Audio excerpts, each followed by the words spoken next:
Hey everyone, this is a re-upload of the live stream from January the 3rd, as the YouTube live stream was still having issues and stopped working midstream.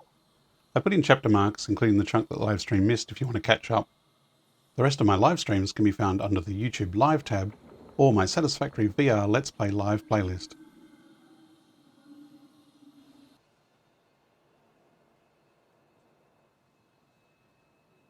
Oops. And my boundary's not quite right. But hello, welcome. I'm just going to jump straight in. I'm not going to do the intro today.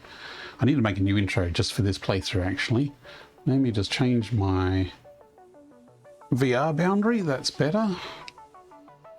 Cool. Good evening, everyone. Batpug finally managed to link up his train. Awesome. Dippy, I will be able to play VR soon. What should I go with first, Satisfactory or Beat Saber? I don't know. You opt for some exercise and some movement? If so, pick Satisfactory. No, only kidding. It can be a fairly physical game, although I find that if I'm playing standing, I tend to have my feet anchored. So, but then again, when I'm playing Beat Saber, I have my feet anchored as well, usually. So, much of a muchness there. So yes, 2 nights in a row, we are back with some more Satisfactory. We had a really productive stream yesterday. It was almost 7 hours long. Unfortunately, the YouTube stream died, and I didn't notice for a while, so there's a huge chunk missing out of the YouTube copy of last night's stream. So I might have to re-upload that in full to YouTube, because YouTube keeps them a lot longer than Twitch does. So Twitch does have the full stream, but YouTube... I do play Beat Saber a little bit. I was OG Beat Saber. Beat Saber, like a lot of people, was got me into VR. I'm much more of a Synth Riders person, though. I find that Synth Riders gives me a much better full body workout, whereas Beat Saber is more of an arm waggle, I find. Then again, I'm not as good at Beat Saber as I am as Synth Riders. Oh, Snowy with a slug. Thank you, Snowy. Okay, now before we jump into the meat and potatoes of the session, I will do a quick recap on what we did last night. Last night we went from inception to complete working Plastics and Rubber Factory. Now, it's working, it's not finished. There's still a lot of walls that need doing and a bit of cosmetics here and there, and need to add train logistics and things like that, but it is functional. And it is producing 180 plastic and 180 rubber per minute. So this is our Blue Crater sort of city we're building here. Let me just see if I can land on the top here. Come on. Yes. Okay, so we've got our old steelworks over there and our old coal power station here, which has served us pretty well, at least up until now. And this is what we built last night, the new plastics and rubber. Now, since last night, I have done a little bit of tweaking, so it might look a little different from if you were watching last night's stream. I actually moved these blueprints out by a whole slab either side, so it sort of widened the middle bit, added some diagonals in here. So I actually reshuffled everything around and changed the layout. It doesn't really look like it, but everything has been rebuilt. At least all the blueprints have been rebuilt. The stations, well, actually I moved the stations as well. But that's the beauty of doing everything with blueprints. It's very easy to just delete, a whole chunk and then rebuild it in a slightly different location. So this factory is using 2 blueprints. The first blueprint is up the back here, which is making diluted fuel using 2 alternate recipes. So we're using the heavy oil residue recipe to turn crude oil into heavy oil residue. And then we have a packager cycle in here. One is packaging water, and the packaged water comes in here, which with the heavy oil residue and the diluted fuel recipe is making packaged fuel. And then that packaged fuel is coming back into this unpackager, which is then unpackaging it, and the empty canisters then go through the cycle. So the same set of canisters keeps rotating around and around, and we never wash them. So we've got 3 of these fuel to 2 of the recycled plastic blueprints. So this recycled plastic blueprint has 3 refiners, Basically, one is rubber and two is plastic. So the rubber one takes 30 plastic and outputs 60 rubber. And the 60 rubber is, by both of these, is turned into 60 plastic each, so 120 plastic. So this 120 plastic actually comes in a loop back around, so you can see all the rubber and plastic is down there mixed together. And then it comes along here through 3 smart splitters, which then take in plastic or rubber into the blueprint.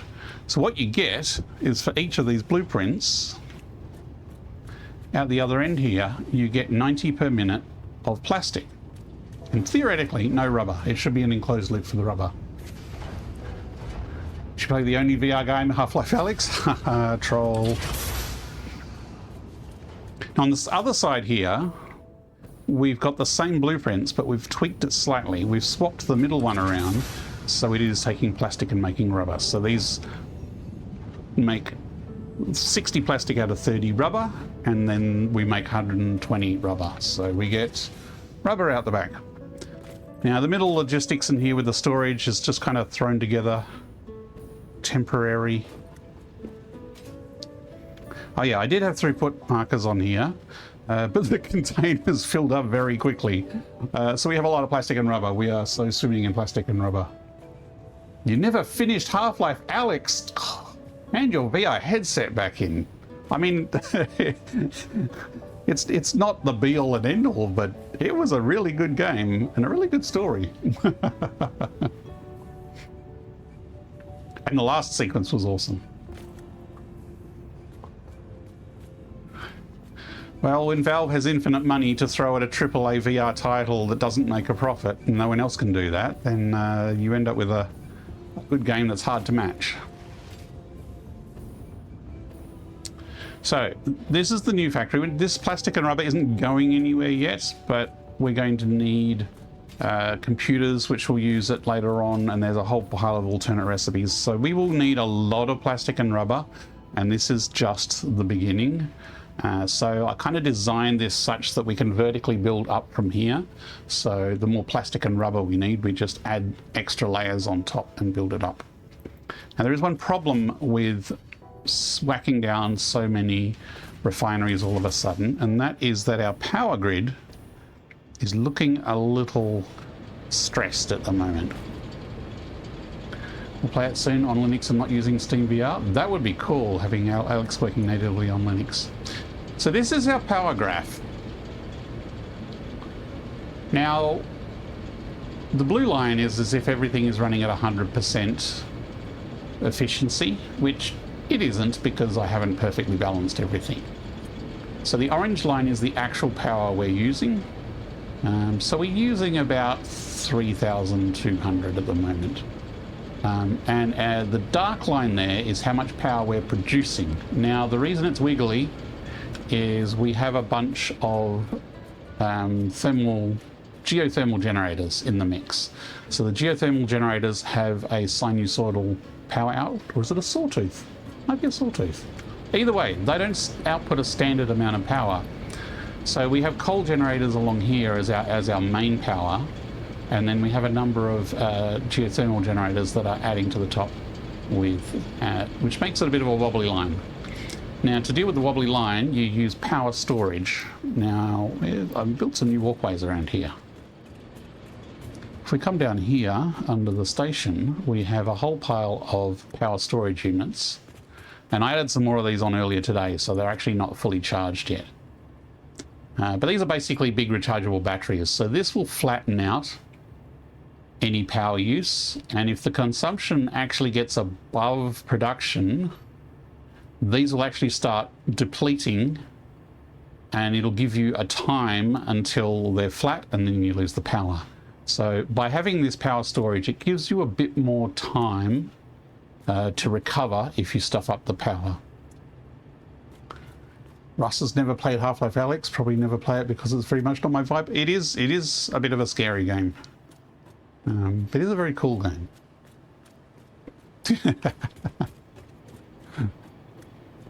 Russ uses her VR headset though as your end. So, the goal for tonight is to build more coal power. Now, this was a pretty bespoke, handcrafted coal power station along here. Pretty fancy with a nice curved edge and the dam-like wall and the generators with the walkway. We're going to be doing a similar design, but we're going to be doing it much faster using the blueprint maker because we have a bigger blueprint maker now and we can actually do most of this in a blueprint. We're also not going to be putting the coal power anywhere particularly out in the open, so this whole crater is kind of a bit of a display center of different build styles, whereas the new coal power plant, I'm going to stick it in the Dune Desert, which we haven't even been to yet. But I do know there's a lovely spot down by the beach side that has a couple of coal nodes and lots of water. And so it's an ideal place to chuck a pretty decent sized coal power station. And then we can just set it and forget it over there. Don't worry, Russ, it's not that scary. Just make sure you turn on stream so we can hear you screams. I don't like horror games. I do seem to like a bit of tension, and Half-Life Alyx has a lot of tension. The scariest part in Half-Life Alyx was a section where these big poison spiders constantly respawned. Like I'm a very nervous Half-Life Alyx player. I will step through it slowly and take it as it comes. And so this section where these things will constantly spawn, basically it forces you to do a gauntlet run through them. That was the scariest part for me. There is another section with a chap called Jeff, which most people think is the scariest part. I actually didn't find it that scary. It was very moody, but as long as you're careful, except for the bit when he chases into the elevator, that was pretty tense, but not exactly scary. So maybe I don't like horror films because the usual horror stuff annoys me rather than scares me. If that makes sense. Like jump scares, yeah, I jump, I'm scared, but it's more annoying rather than, oh, my attention, oh. But, you know, I'm playing Satisfactory a lot, which has huge leaping spiders, so I have both the chill and the tension here. Horror is the one genre I don't like any games from. With every other genre, you can't find a good game in that genre. It's not that you necessarily hate the genre, you just haven't found a game you like. Yeah, I can agree with that. And I wouldn't call Half-Life Alyx horror. It's more of a thriller, suspense. Horror to me is like zombies coming at you. Yeah, I mean, you could argue that stuff like that is horror, but not particularly. Okay. I'm going to build my new power plant blueprint here first before we go on our expedition. And I have actually checked to see if this fits in the blueprint maker, and it does fit, which is really cool. Now, before yesterday, I had never used the Blueprint Designer Mark II, and I hadn't really had a need for it. But I'm really coming to appreciate what those extra few meters all around can really do. There are way too many horror games and zombie games in VR. I am so bored of zombie games.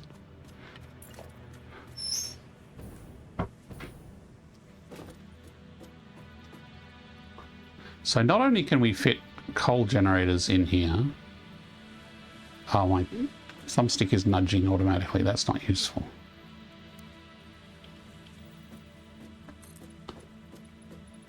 We can fit 4 coal generators in here and a logistics floor, all in one blueprint.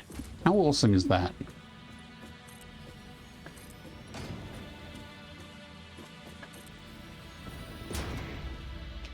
Which means we can set up most of the fiddly bits here, and then we go out to the site and just chuck all the stuff down.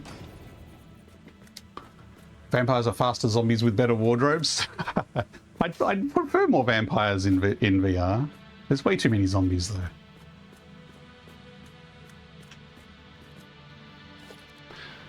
Now I'm going to do a similar... Batbug 333 that you may be slouching. Sure, I am actually standing up, but I will do a bit of a stretch. I am not slouching. I should stand on my toes a bit more because otherwise my heels get sore. So thank you for the posture check. Probably a few hours into the stream I'll need one. Zombies are way too overused. I totally agree. Okay, coal-powered generators. These big boys were pretty much impossible to put in a blueprint in the Mark I version.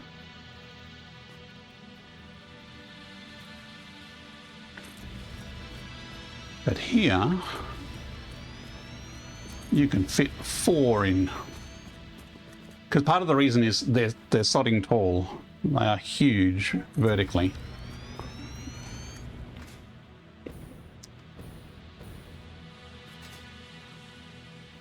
I think some VR gamer players Left 4 Dead 2 VR mod.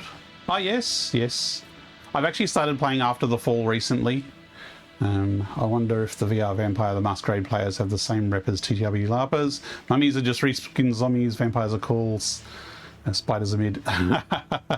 Well, I'm Australian, so we have a different attitude to spiders here. We respect them. They are dangerous, some of them. Some of them are harmless, some of them are very helpful. I do apologise if anyone has arachnophobia, but I do not have arachnophobia mode on in this game. So this game is 99% chill and 1% screaming from the stingers in the game, which are quite spider-like. I don't like snakes. Azurin likes snakes. Okay, so we have the ability to put our logistics under the floor here in our blueprint, and we can even add our pipes, or at least the main core part of the pipes. Now I think I wanted to put it at that position.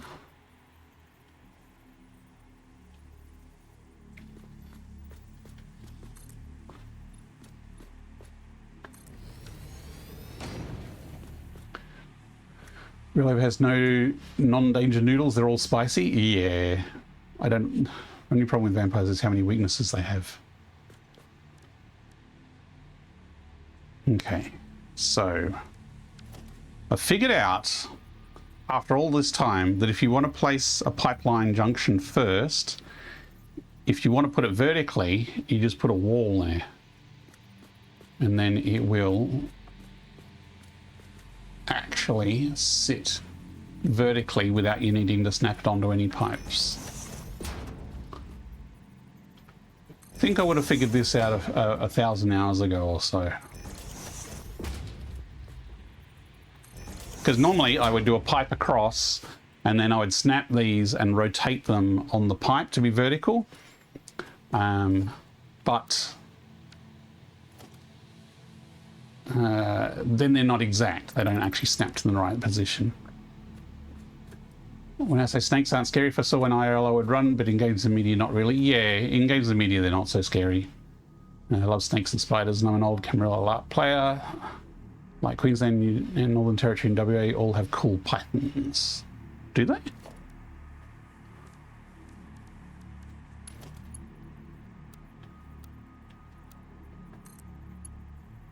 My life has largely been snake-free, but I remember when we lived in Esperance.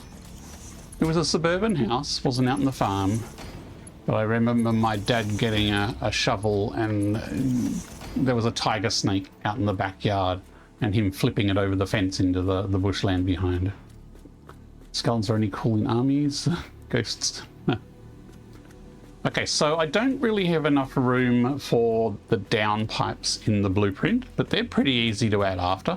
This is kind of the hard bit, and the hard bit is now done. So I also want to overclock these just because I can't be bothered building twice as many. So if I overclock them here, then we only need to make half as many.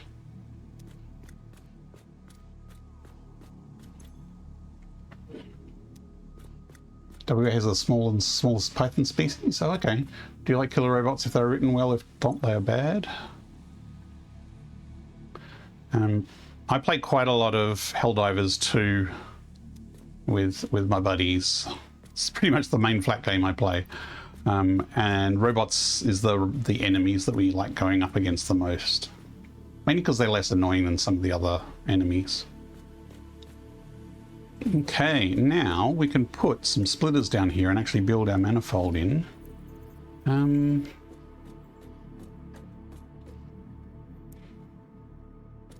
I might actually do a middle splitter here.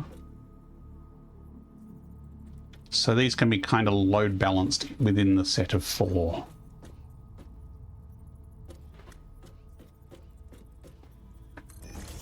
That means I also don't have to care about whether it's going left or right because it's going both directions.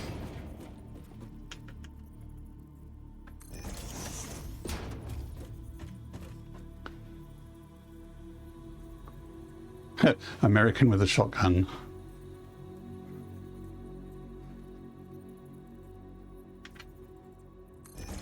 Not an undead American, just a normal American with a shotgun, a crazy American.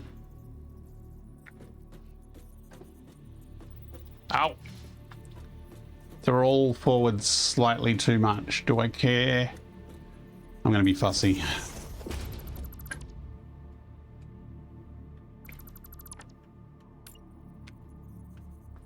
Doesn't really matter, but...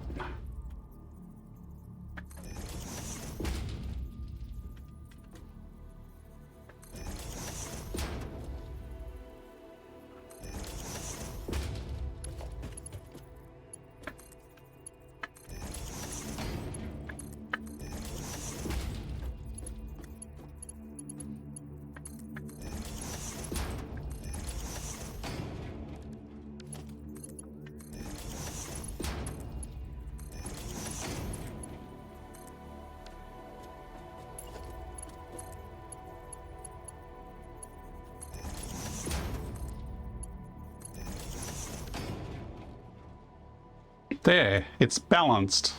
It's not a manifold. Amazing.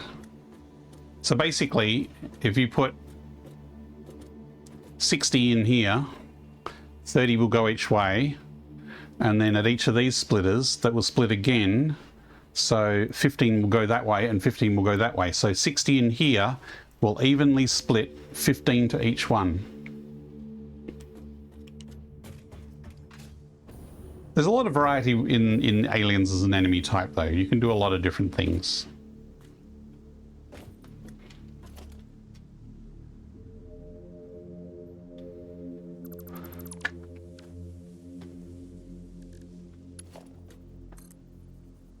I'm even going to put power cabling in here in advance.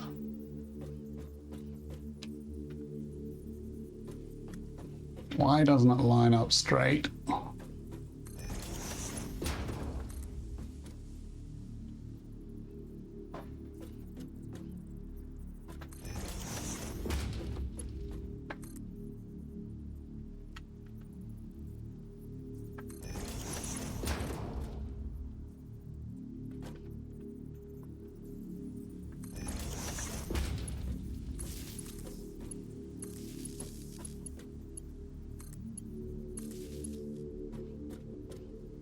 On something Fae themed? Russell's on a Fae kick lately.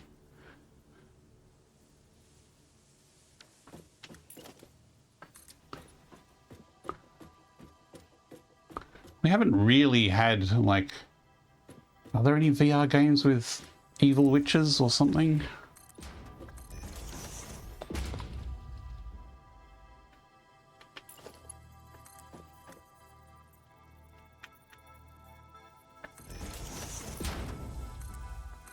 There. We've even got power connected with a single point that can then daisy chain onto the other ones. Goblins? Ooh, like a good goblin. Goblin Army Warhammer. Isn't it Orc with a K?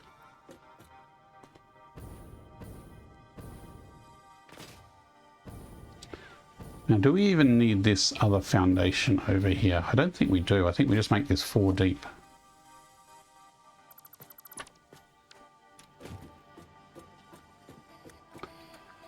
Okay, I think that's it. We've got balanced coal coming in. We've overclocked everything to 200. We have the water pipes being fed in, which we just need to then do water extractors. We can't blueprint water extractors. And we've got all the power all coming to a single point.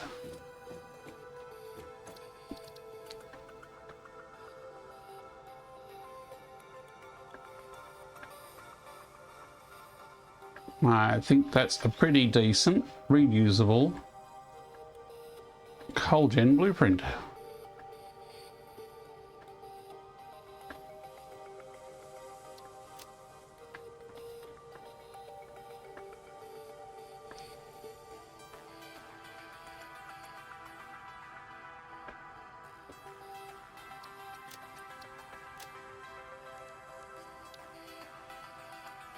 I don't have a power blueprint section.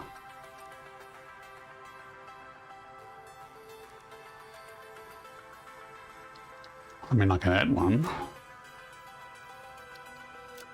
No, not category, subcategory.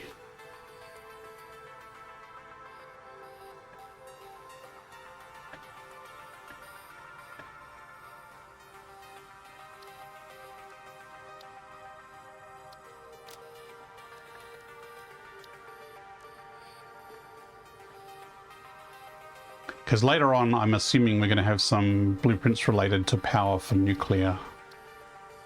Apply changes. Save. Done. Pathfinder goblins are so much more terrifying than the 5e ones. The D&D group next week is going to find out how deadly 5e goblins are.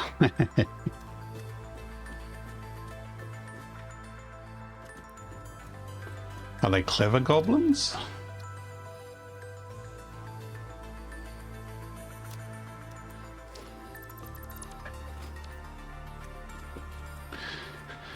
So we have the blueprint. I don't think we need to take any excess materials. I have some concrete, which is the main resource we might run out of while we're out there. We have plenty of beams. We have a coffee mug. Don't need to take tickets with us. And I don't think I need to take the special grenades. Good old Cragmore.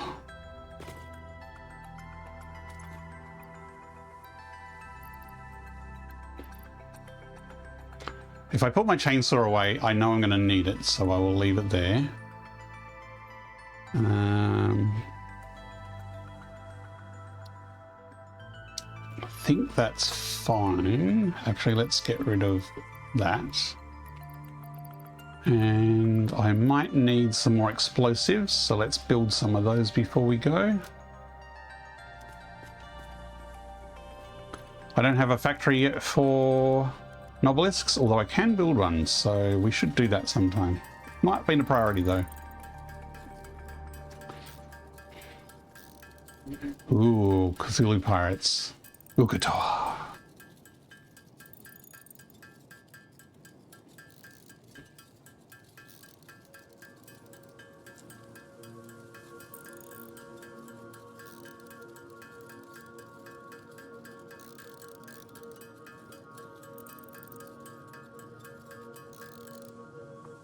Okay, that'll be tons of explosives, and we have a chainsaw, so clearing debris should be fine. I think we're good to go. Now, I'll show you on the map where we're going, except it won't really help much. So, zoom out. Why isn't zoom out? Oh, I am zoomed out. Here we go. So here's the grass fields down here where most people start. The blue crater is here, which is where we are building a lot of our stuff. This is where we have the space elevator near a nice lake there. This is the swamp here. This is the pink forest here. And we're going to about here. I've been there before, just not in this playthrough. So we're going to kind of head up through here until we get there. And we're going to be traveling by zipline using power towers.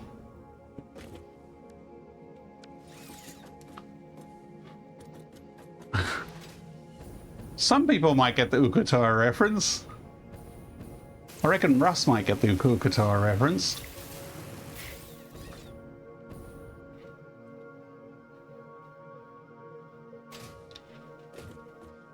Oh, it hasn't been mentioned in the TV series, only in the original campaign.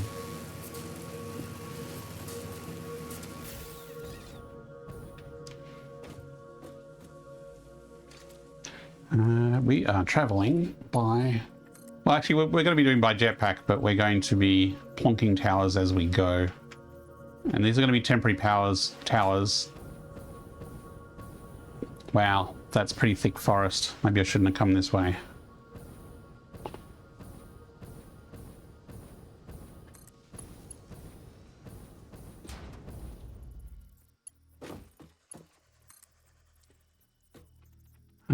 Where do I want to go? Actually, let's turn the compass on.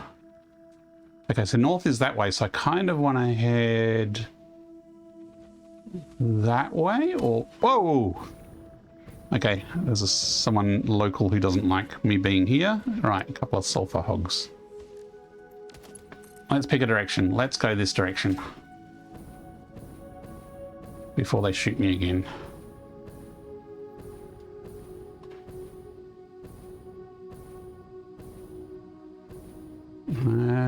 Trying to find a spot to put the tower.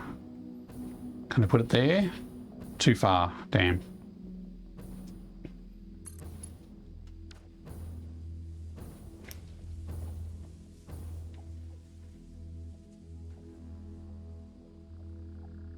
Mix them up with the fish people who create their own gods. Oh yeah, the fish people are crazy. I wonder what's up there.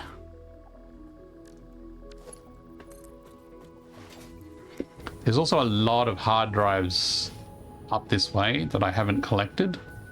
Not that I'll be focusing on that at the moment, because we're right for hard drives at the moment. Probably got some beautiful terrain. We're heading into the Titan Forest here. Now I kind of wanted to edge along the top of the waterfall.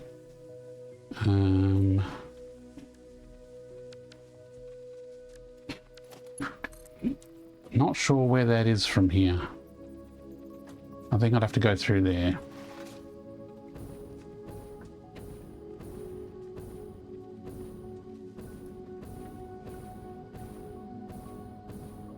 That looks like a good spot to land.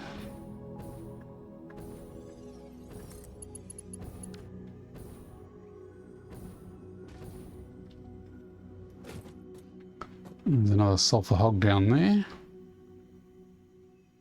Ah, there's a crash pod right there. Apparently you can save them, but it's always ended in a massive fight every time across paths and then Baldur's Gate 3. Gods doing combat.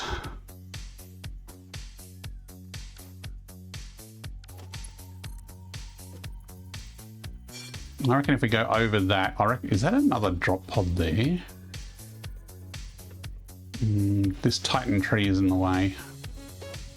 This is the clearer direction.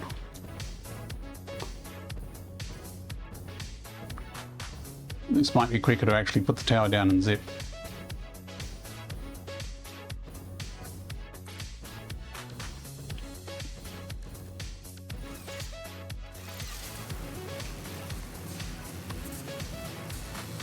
Massive stinger.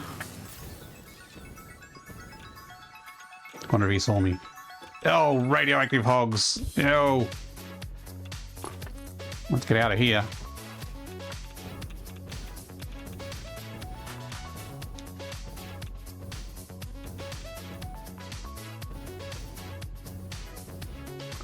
Stop shooting me.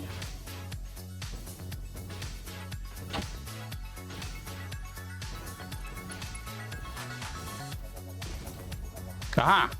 This is the copper lake. I am on target. Massive uranium deposit. So this is I think one or both of these is pure copper. So this is, if you put some extractors there and use the pure copper recipe, you can churn out a lot of copper from that little spot. But we are on the right track for where I'm heading. No idea how safe it's going to be to zip line back, but at least we've got a jetpack. So let me go down below. if I can get a slide jump off, then I can travel a lot faster. Maybe I'll go this way.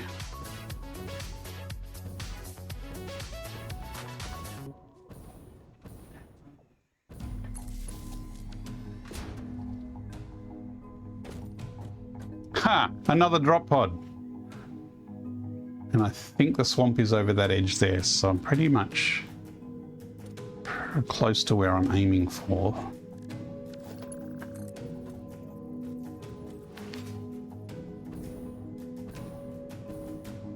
Can I make it to there?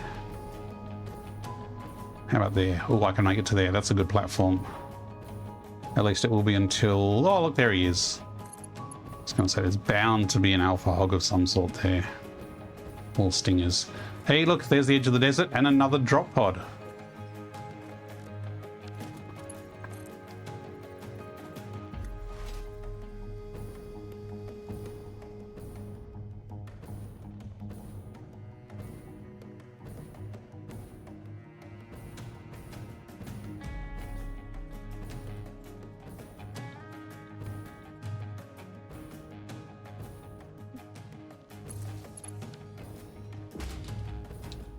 So this spot in here has a couple of normal oil nodes. Actually, if I scan for it.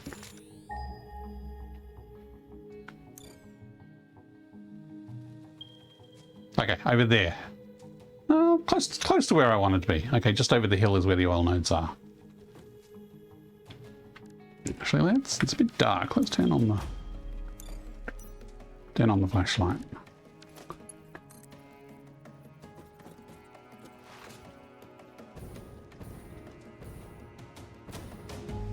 Should I come through here?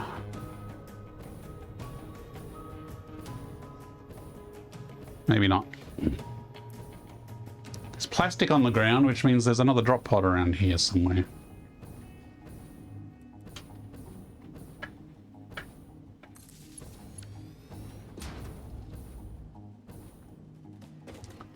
Welcome to the Dune Desert. Now we're going to follow the cliff face along here to maybe to the coast, or we might cut up that direction. But that's where we're headed because the beach is over there.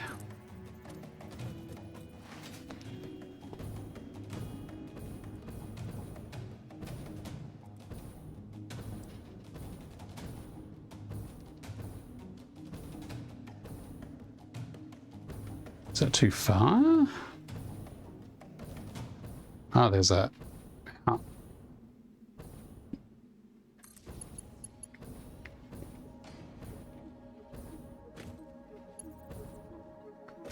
Now, are we in range of the coal yet? It's over that direction, I think.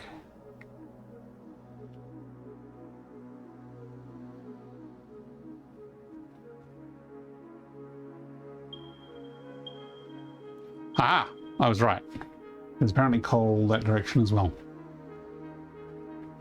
There's a character called We Just a Wuss and just generally read the riot act like half the Pantheon. Ah, we dragged the gods into combat in Troyzane. I feel like we might have just unleashed nukes on Kierland. Yeah.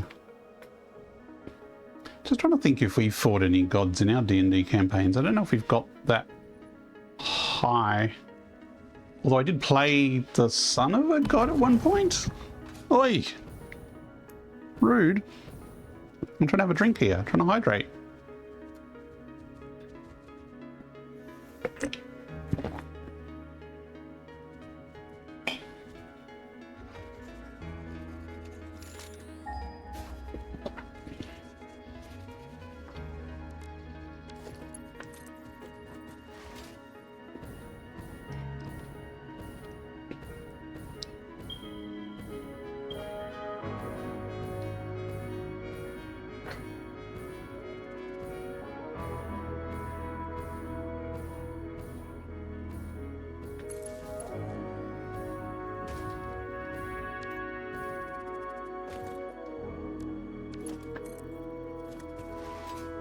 But you can see once you get the jetpack with a liquid biofuel,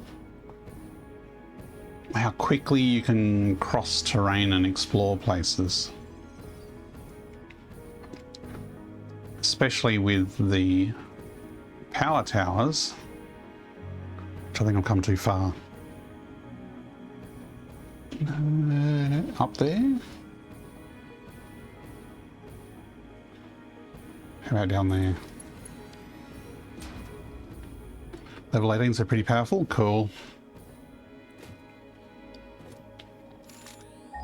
There's something pink there. I wonder if it's a summer sloop or maybe a purple slug. The other reason we're using power towers is there's no point building a power station out here if we can't actually get the power back home.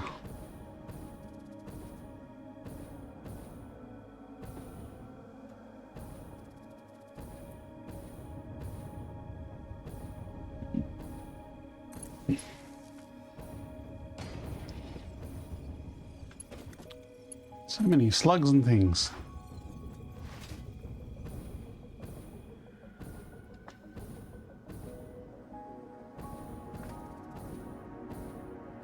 It's the water. It's the great massage bite.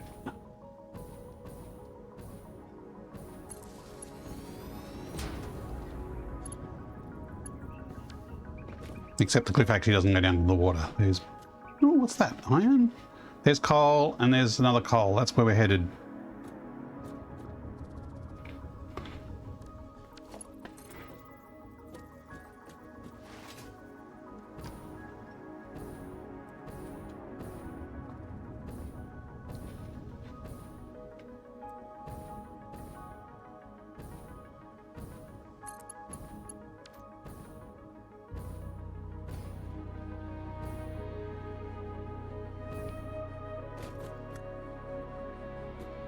Okay, we do have some local company to deal with.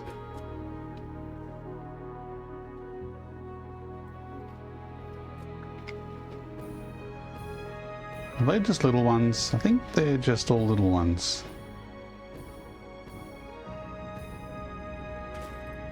Impure. Ooh, no, we don't want that.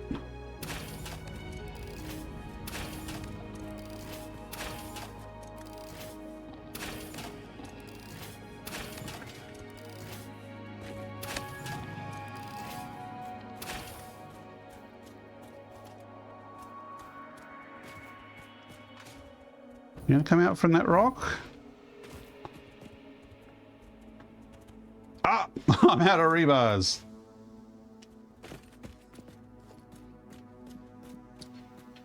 That's one thing I did not fill up on.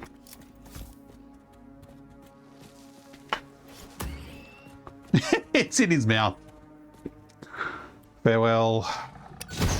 Whoa, what? How did he survive a novelist in his mouth? Apparently his butt is sensitive. must have impacted the rock instead of him. Good fight, man. Good fight.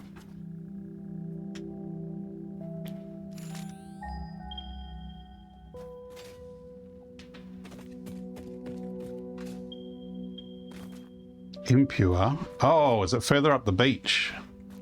Maybe it's not the spot here.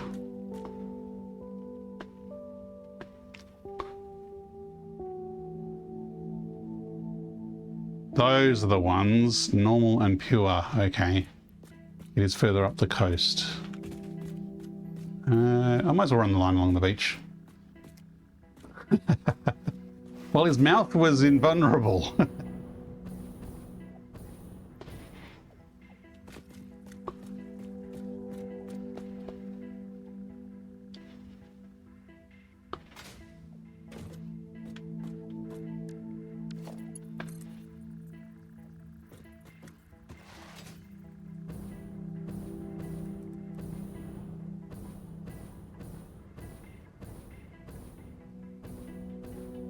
I might just put it down here rather than up at the top of the high platform.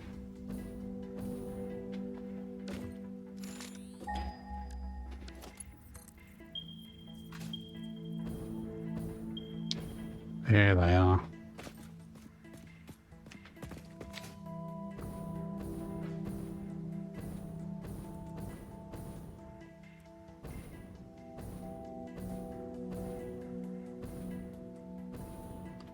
Let's put it under there.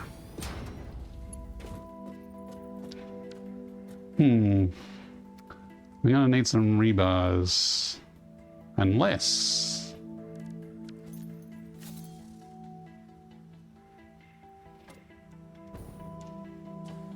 the bees are gonna be a problem. If I can get this guy away from the bees, I can hit him with the club and then I can sneak up on the bees.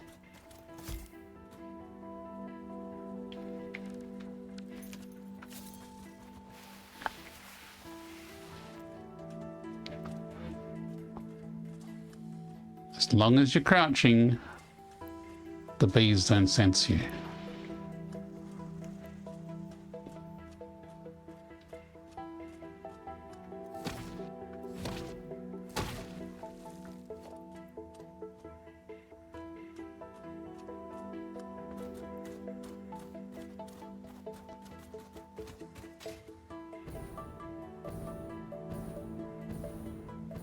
Even if you're crouching in midair, they don't sense you.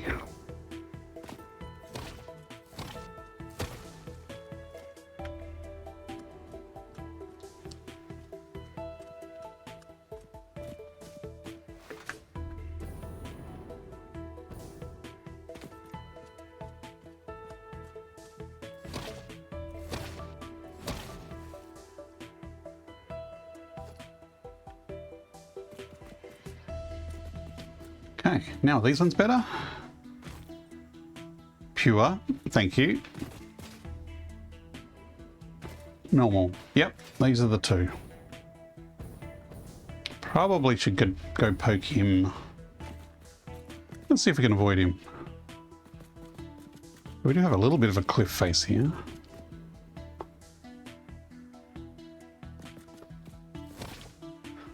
Okay, let's start building.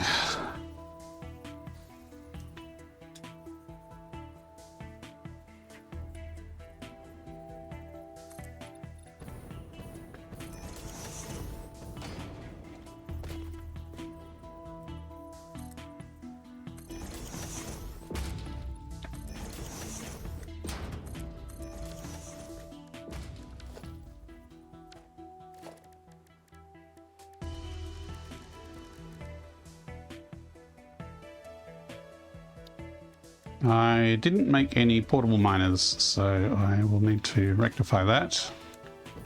And yay, it's actually aligned to the right 5-degree increment.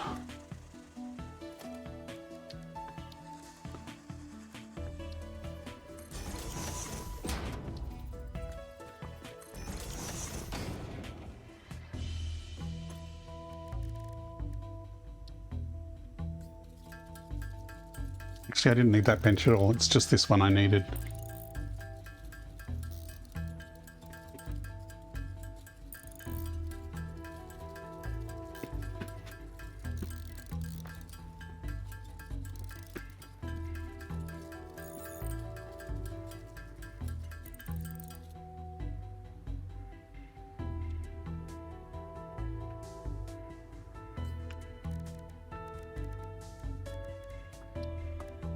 And we need 4 of these, because we're making 2 Mark II miners.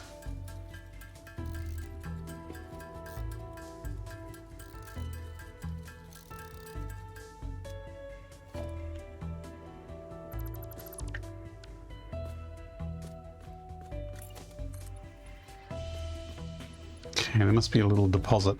These get in the way of building, so let's just chip away at that.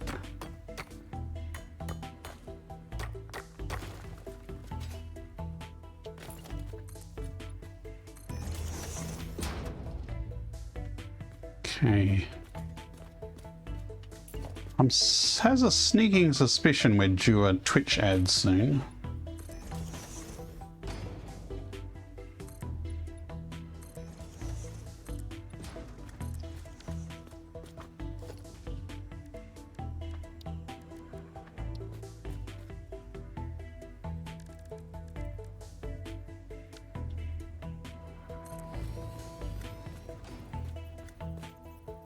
Incoming propaganda broadcast Hey, how's detected. that for timing? Please seek shelter. I'll take that, thank you.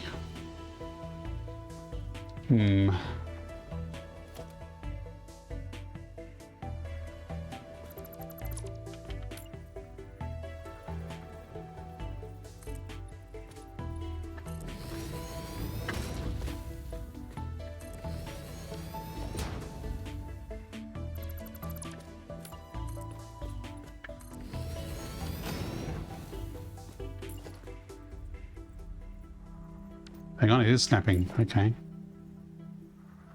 Just.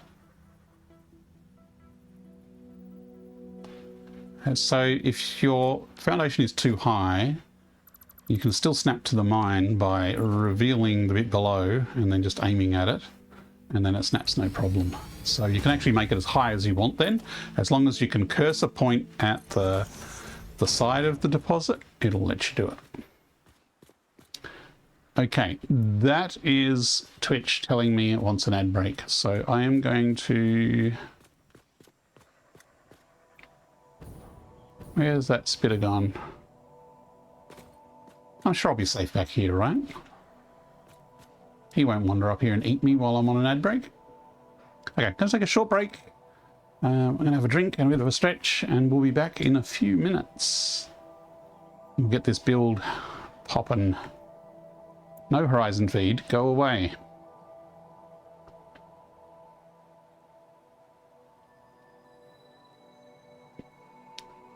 Just as soon as my browser loads.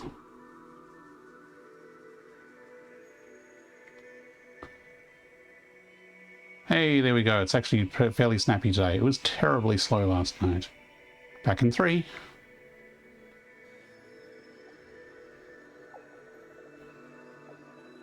Look lively. It's time to do those stretches and hydrate.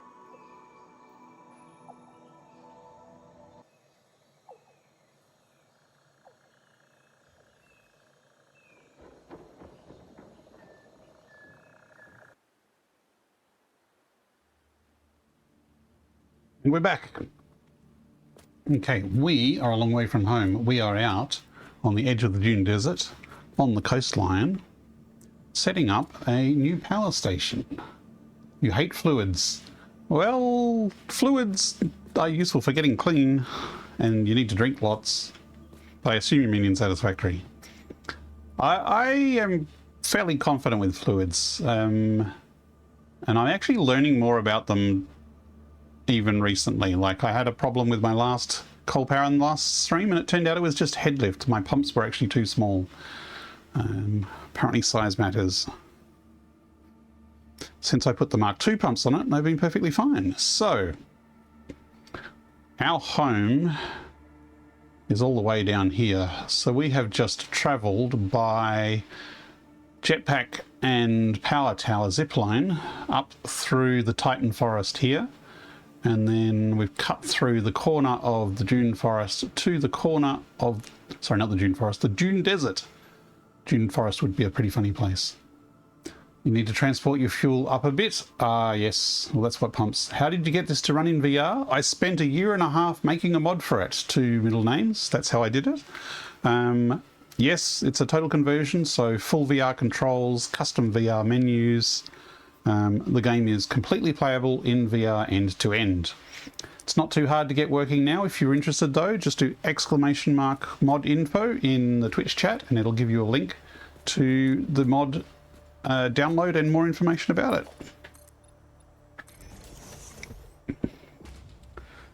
So now we need to make an offshore power. Now the reason I've made this out here is I don't tend to make offshore facilities because it's easy mode. Like, I prefer to try and build within the natural curves and challenges of the landscape. But we've already got a nice power system that's coal station that's kind of buried in amongst the natural terrain, and this is really just a boost to give us more power on the grid. So I'm taking the easy mode in this part and I'm just building it offshore. Water is right there, coal is right on the coast. This is a really easy place to just whack down a coal power station. So just don't go too far out. If you go too far out, you hit the border of the map and die.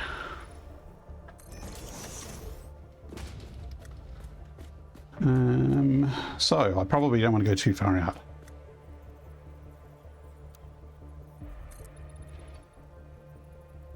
I have no idea how deep the water is here either.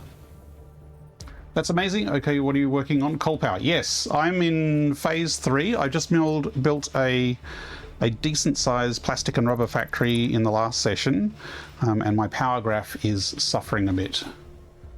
Yeah, it's still not flatlining, but I need more power, and I don't want to make a lot of fuel power in this playthrough. I played through the game several times before, and I've made massive rocket fuel towers, which is easy mode for power. So I'm later on I want to go nuclear, but I don't want to do too much fuel power if I can avoid it. So, oh, he's noticed me. Whoop, whoop, whoop, whoop. Okay, let me just deal with him. Where'd he go?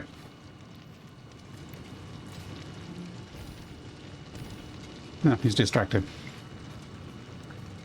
So my power grid currently is 16 coal generators at 200%, plus 3 geothermal generators. I think it is 3. And so the geothermal is what's giving the power graph its nice curve. But our power consumption here is starting to bat on the bottom of here. So we do have some power storage, but if I'm going to start building heavy modular frames factories and doubling the size of the plastics factory and adding trains and everything else, I'm going to need more power. So we're going to give it a boost by building a coal power station out here.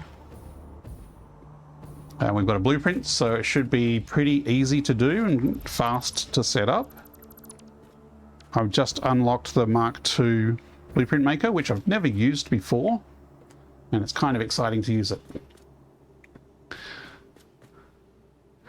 Setup segment is bottlenecking the 3 fuel things upstairs. All is running perfectly except the last, but I need it to work.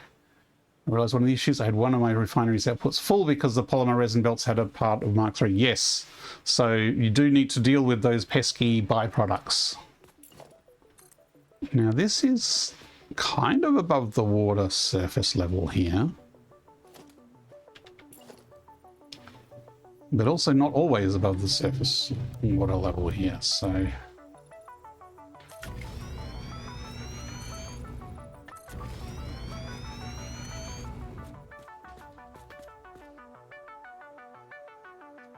now I think by my math, Two middle names 14 just followed you.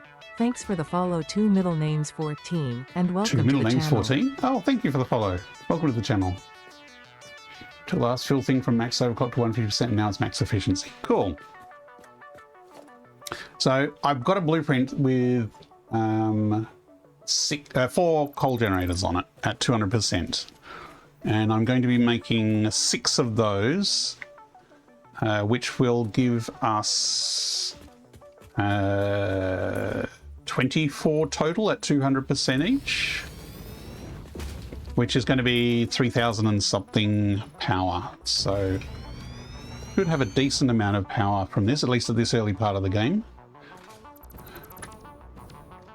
I haven't actually checked to see how much my planned heavy modular frames factory will chew, because that's probably going to be a challenge. So if we bring the coal down through, yeah, I might bring it down here.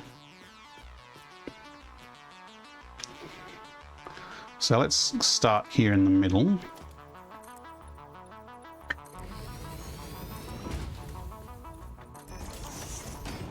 I'm good on power for a bit. I'm using 3 gigawatt and making 8. Yep, that sounds like a decent overhead.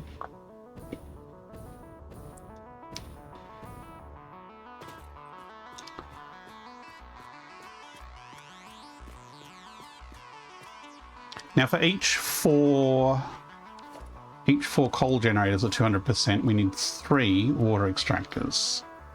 So where's the middle of one of these? Oops, delete. Okay, so that's the middle there.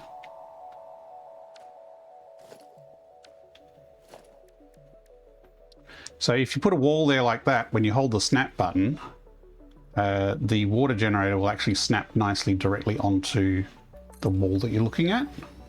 Because otherwise when you're placing these, they tend to be freeform. So there's a couple of different ways you can get them to snap, and the easiest way I found is to put a wall there, and then you can just snap it to the wall.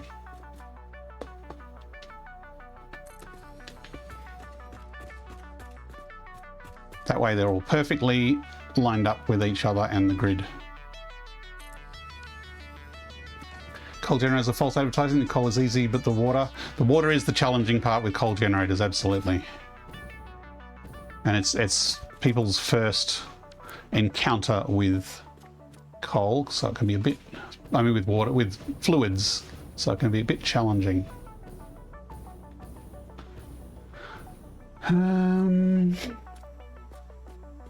So I'm building the power station above the water generators.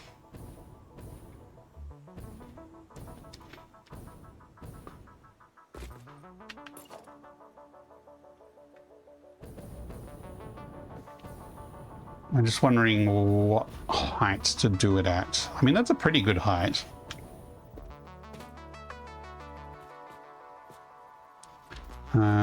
So the blueprint is 4 deep, so 1, 2, 3, 4. So if we line the blueprint up kind of with this bit here, let's see how that looks.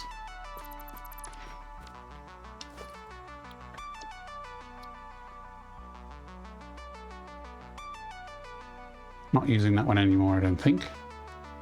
Production power coal gen.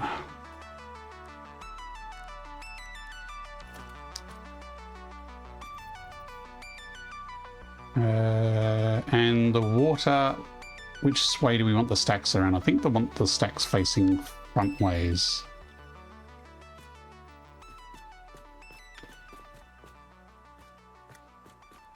Ah yes, we got the logistics underneath, so that should still have enough clearance. First I've made an area with not too much water, but a bit thinking here's a place with water and coal isn't too far. I'll set up here. Setting it up closer to the water is definitely easier. And I've just realized that's the middle one, so this is not actually centered.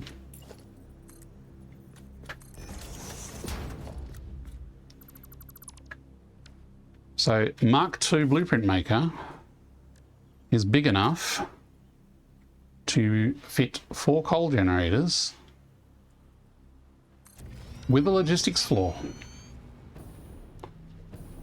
which just makes it so much easier to set everything up.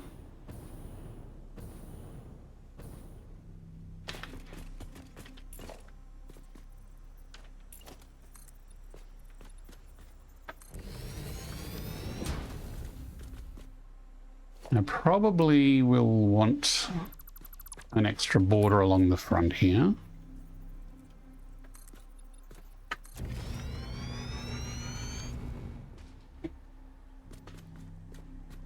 Yeah, my previous coal station, I was doing some upgrades to it and made the mistake of snipping the power line to my water generators, and the coal station very quickly ran out of water and the whole power grid came crashing down.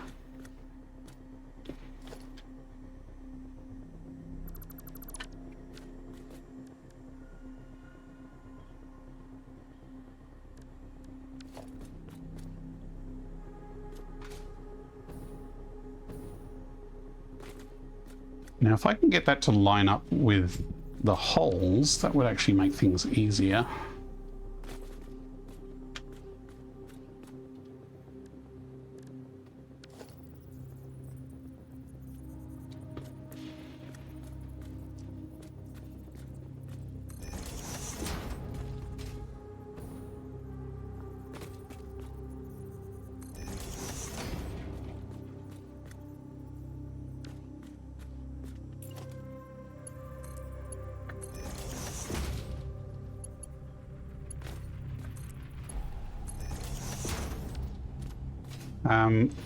If you can, always feed fluids in from above. Let gravity do the work for you. You will struggle a lot if you're feeding them from below. Works much better if you feed everything up to a top level and then have everything gravity fed down below. So hole wise, where did that hole come out? Okay, it's actually further back.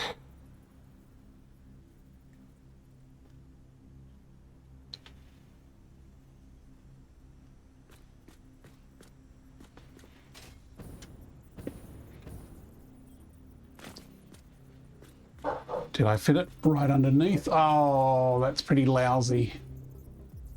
I might have to move that out a bit. Although, if I do move this further back,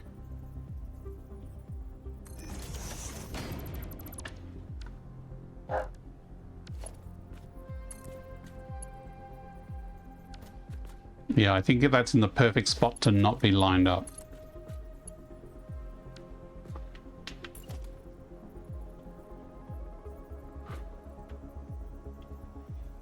Was that spot? Was that spot? Okay.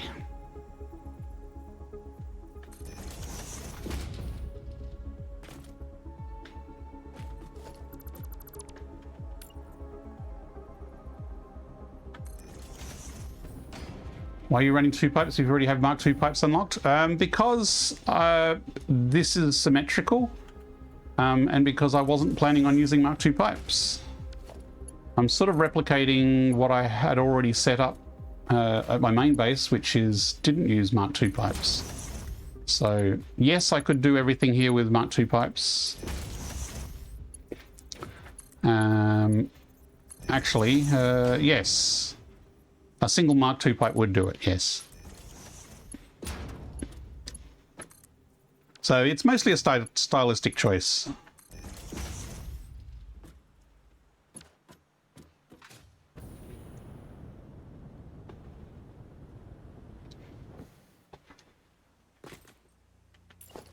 Okay, I wonder how far back the hole will need to be to get a nice...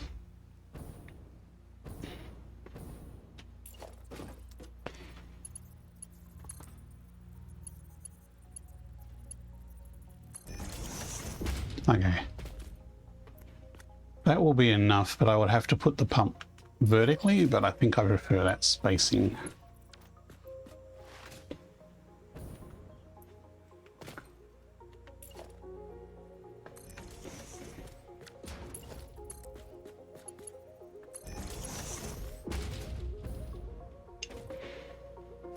I also prefer to feed it in from both directions because it tends to help with sloshing, theoretically. If it's a closed loop, I find it has less problems. Whereas if you just have a single line that ends in a dead end, yeah, Mark II types are a bit ugly, yes.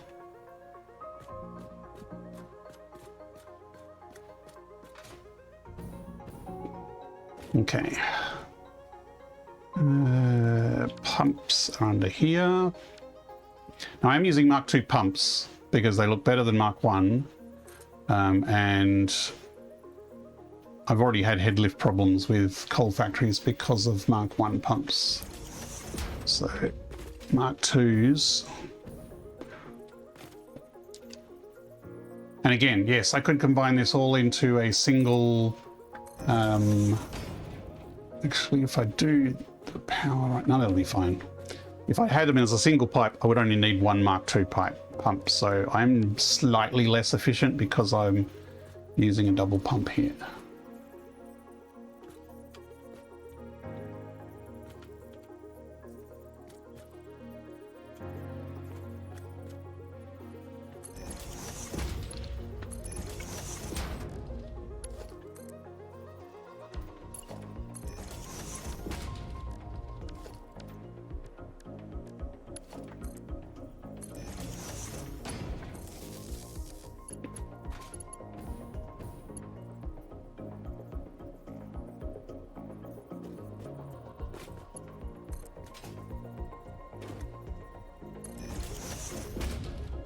Aesthetics, I support that decision 100%. Cool, thanks. Yeah, this part of my goal of doing this playthrough is to have something that actually looks like it's, you know, a functioning factory.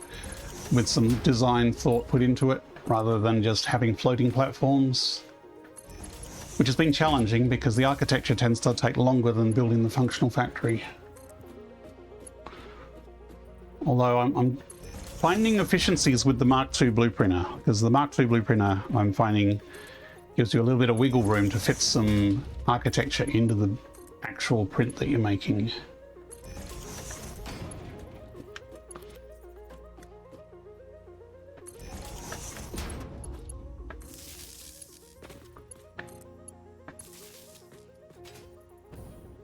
Okay, now somewhere at the top, probably at the other side, is a power point that connects all the generators.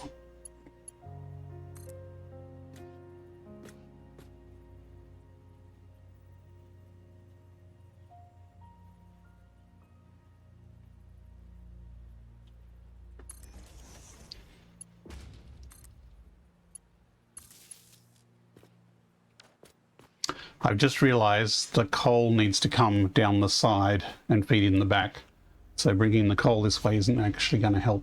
Unless I just duck it under. I could have the coal go under and then back around, but it might be easier to just bring it over here.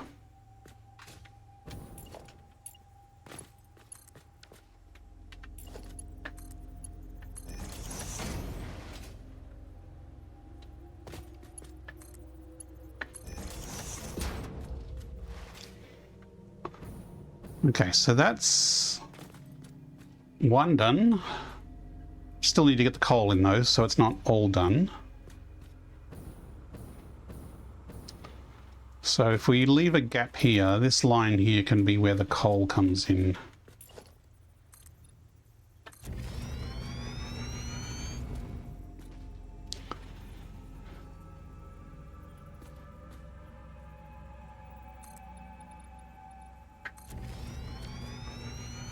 I haven't really used hypertubes yet, at least not between factories. I've used them to get between floors of my home area, but I have not set up any cannons or hypertube networks at this point.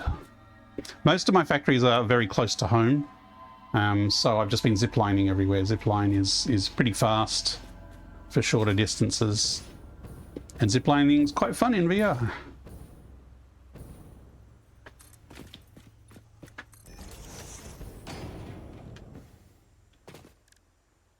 Now these, the pure one, I can't remember which was which, will actually have a Mark IV belt of coal coming out of it.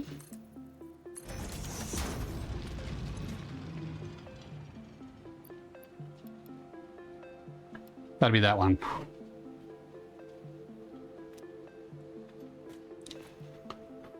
Hypertube in VR is intense. They're not too bad. The way I've set up the mod is you can either do them in first person mode or third person, so you don't need to be inside the tube. But because they're constant motion, it's actually not, it doesn't set off any VR motion sickness or anything like that, most usually.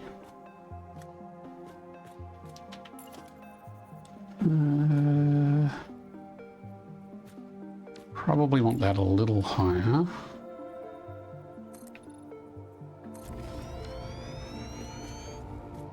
I tried a set of hypertubes to go vertically in a building. I ended up finding about 5 insanely annoying bugs that soft lock you within 10 minutes. Yes.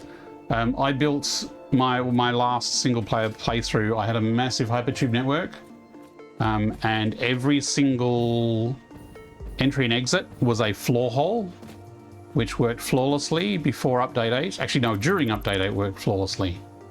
And then they broke something in changes before 1.8 came out, and now they kill me when I come flying out the other end, which is less useful.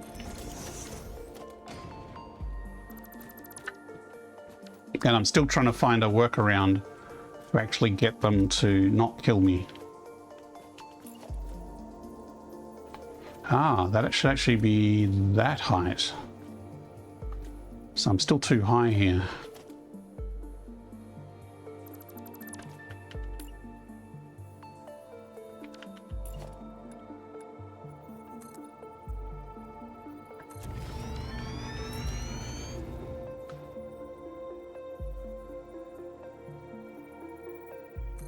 So that would be the same height. Yes. Okay, that's what we need to aim for. Actually, we're going to need 2 lines of this because basically this is going to saturate a full 480 belt, and then the other one's going to be the other 240 belt.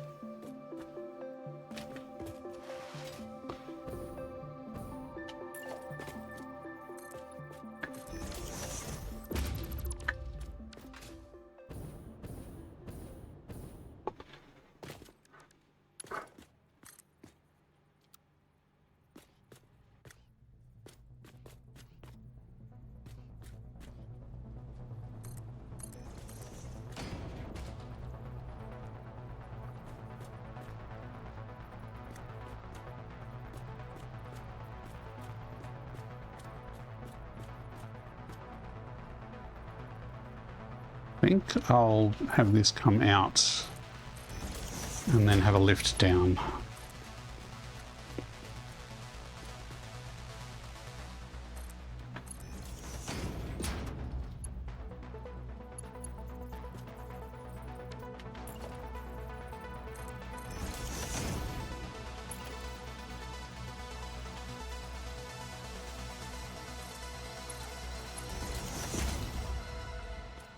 Anyway, I think doesn't look the best. You need a landing pad under the bottom. You can do a safe exit from them. And I've actually got, I had a prototype. I actually took it down recently. And on the top, some kind of roof. Yes, so you can have a roof so that when you exit, you don't take damage. It's the down ramp that does more, but you can use a junction so that when you're going down, you pop out sideways, but the entrance is actually a roof one, if that makes sense. I've been meaning to put it in a blueprint so it's reusable. I have not done so yet. This is going to be terribly not quite aligned, isn't it?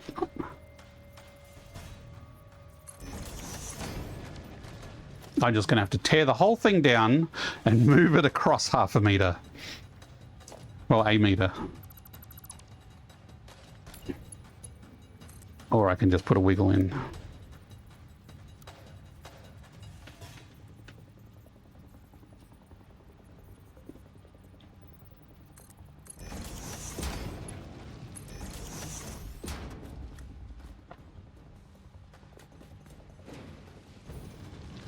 Yeah, so, I mean, I can try and build it now.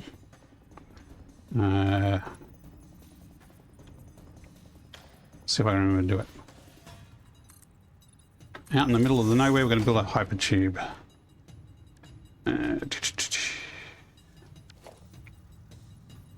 So you have your entrance here, which is going upwards. So you'd have a entrance. Where's the entrance? Entrance there. So you come along and bloop, you get sucked up. And then for coming down, can't remember what the positioning is.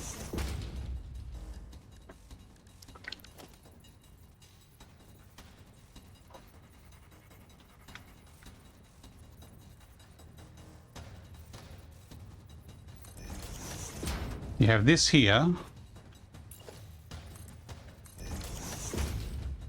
with a, where's a wall hole? Nope. There.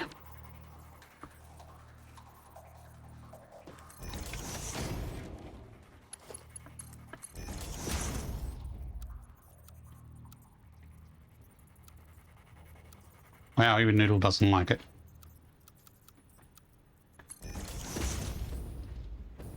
And then you have another wall kind of here. Oops, that went too far. So you hop in here, this will shoot you straight up to the next floor up above. But when you're coming down, it will, actually no, this is not quite the right angle. This is the wrong way around.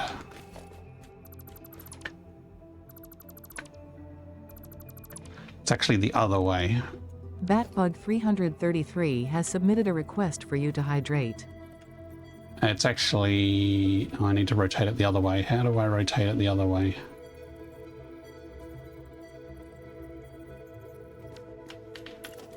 Request to hydrate. I'll get to it in a second.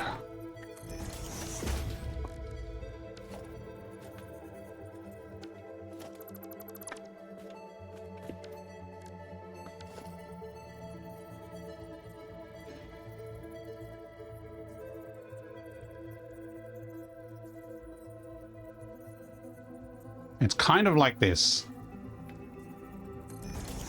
Actually, I probably need to rotate it a little bit more. So this goes up this way, but actually fits. Yeah, I've got a terrible angle here, but hopefully you get the idea. Is so this... Actually, if I just move it across a bit, that might be all that's needed. Realmavris wants you to stretch. Go on. You want to hydrate and stretch. Reach your hands in the air like you just don't care.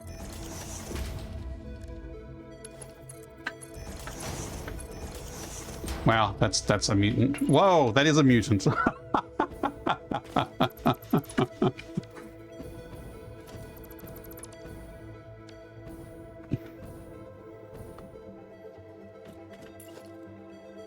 Can't drink or exercise. I'm engineering.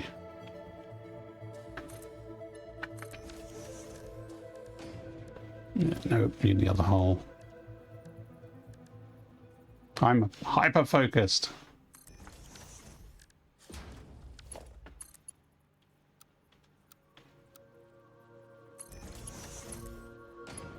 Okay, no doodles of it.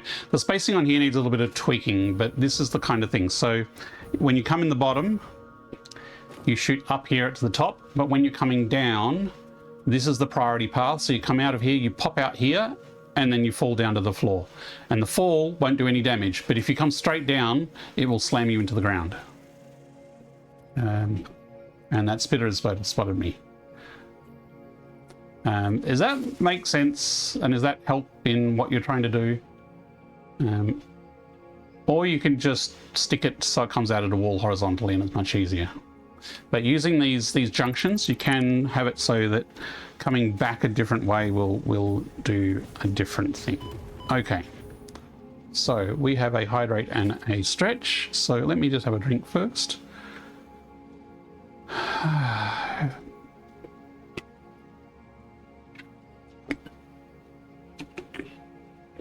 And Azurin asked me a question just as I'm drinking.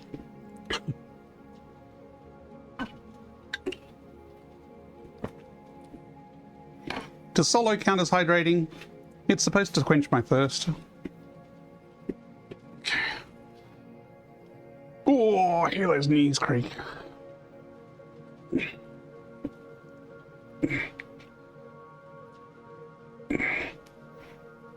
Can I touch my toes? Ooh. Thank you very much for the hydrate and the stretch. It's a good thing to do occasionally. And I'm getting tangled in cables. Okay. Oh, crick my back. Thank you very much. Now let's stop getting distracted by hypertube science and get back to saving our power.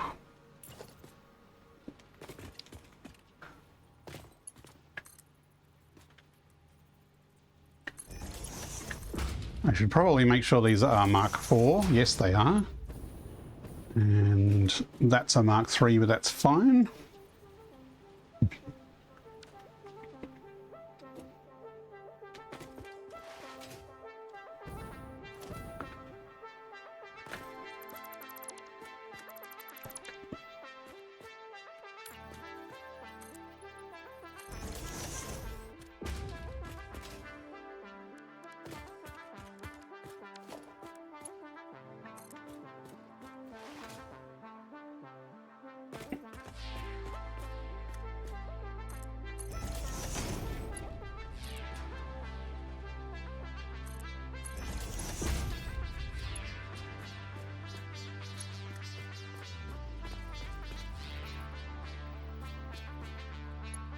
Now this is the closest one, so let's use this one on the right to go to this particular power spot here.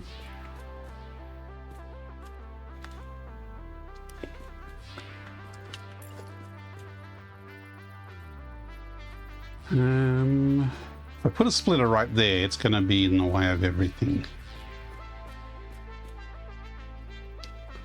Now I actually put a splitter right in the middle here, so this is probably going to clip right into the power cable. Not that one. That one. Missed.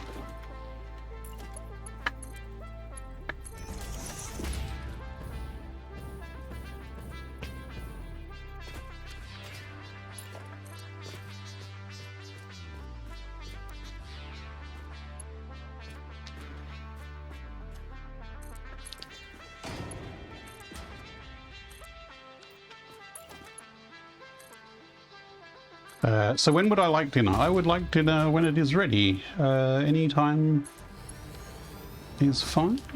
What is the time? Let me just check the time. It is 8 o'clock. And the next ad break is in 25 minutes. Yeah. So this blueprint is actually a balanced splitter arrangement into the 4 generators. Normally I just do a manifold, but this actually worked out because there's 4 of them, pretty easy. There's 1 splitter in the middle, so if 60 comes down here, 30 goes each way, then here gets split into 15 there and 15 down to the end. So a feed in of 60 will give 15 each directly to each generator. So they will all load up evenly. So that one's at 50, 57, 61, 64, no problems.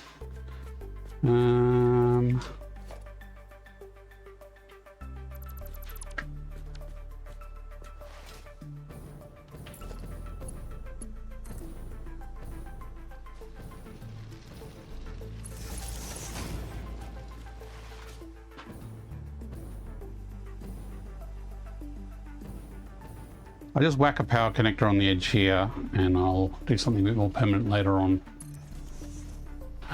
Should I connect a power switch to it? Probably.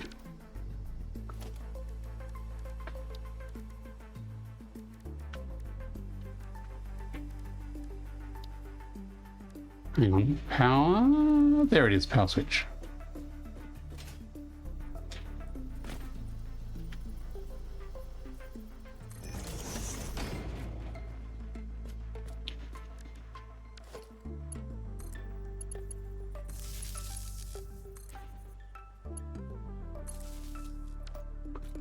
So if we turn this on, it will give enough power to hopefully kick everything up. And we should hopefully see a baseline power boost.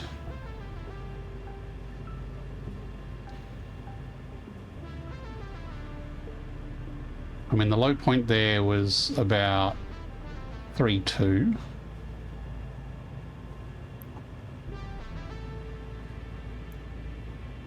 That pump is not pumping.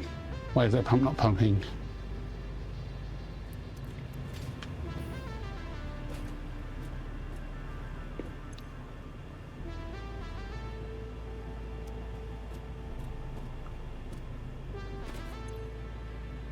Okay, it's slowly filling.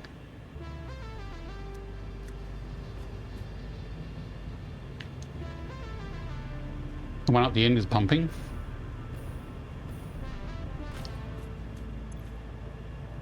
Yep, there goes our uneven start.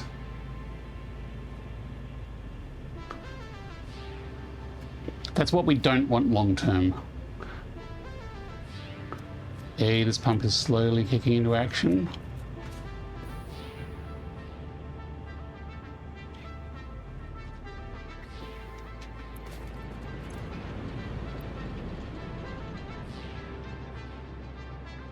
Now let's see if I got my math right.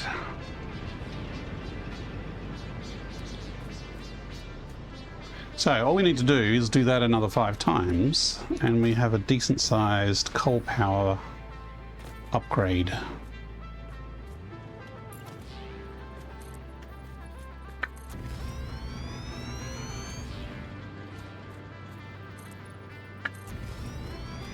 Actually, let's build the twin pair one out the back.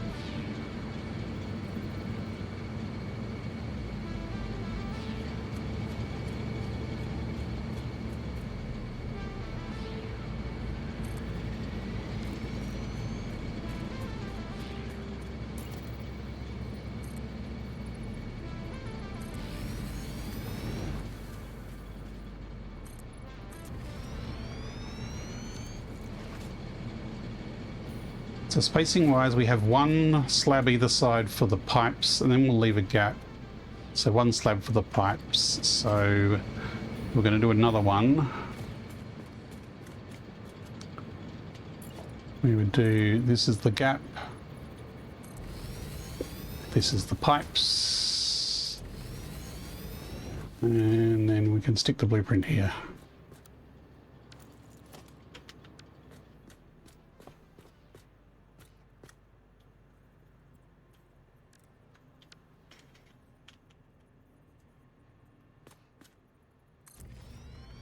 Turn around and plonk another one here.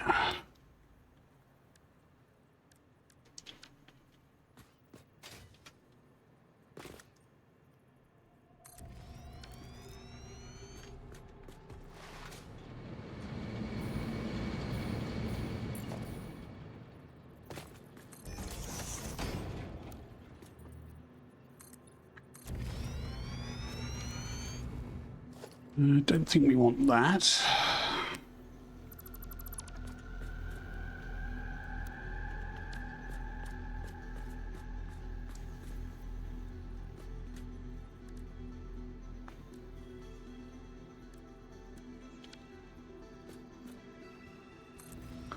Being able to blueprint 4 at a time, certainly a time saver. And I've run out of resources. What have I run out of? I've run out of cable and reinforced plates. Interesting. Just when we needed to build the last one. That's okay. We've still got a lot of shuffling to do to get everything else wired up.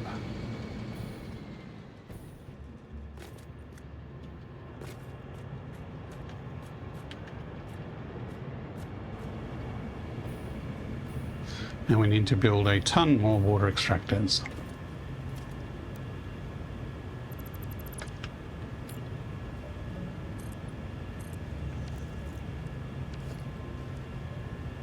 No, put that away. I said put that away. Thank you.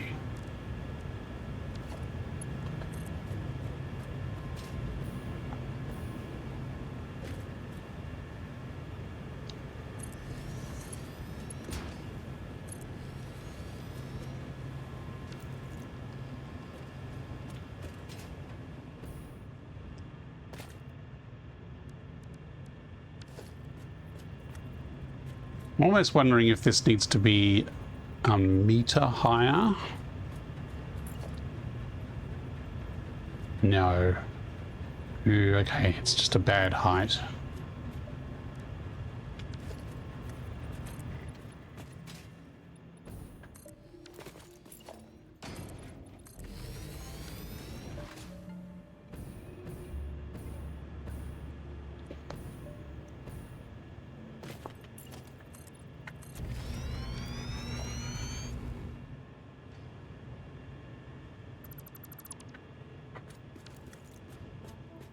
Okay, come to the middle here.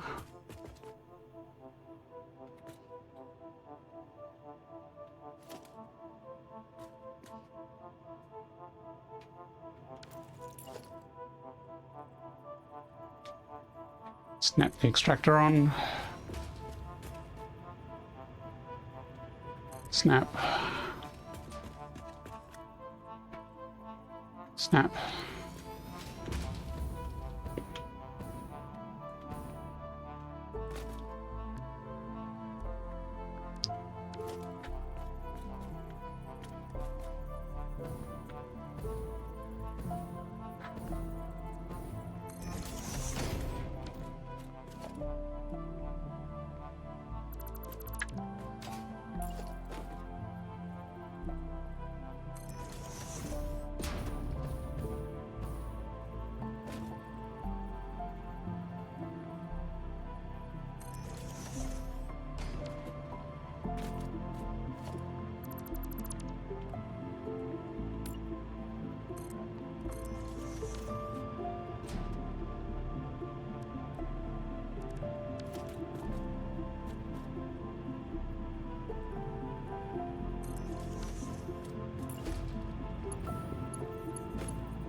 Oop.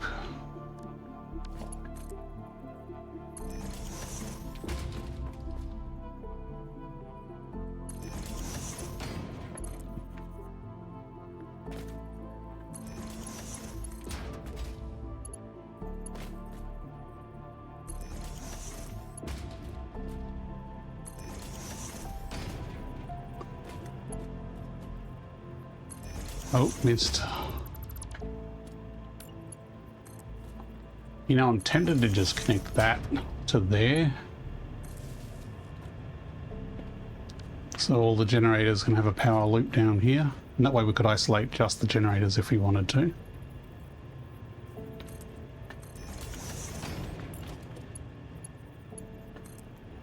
Sorry, not generators. You know, water... What are they called? Excavators? No. What are they called? Water extractor. Extractor.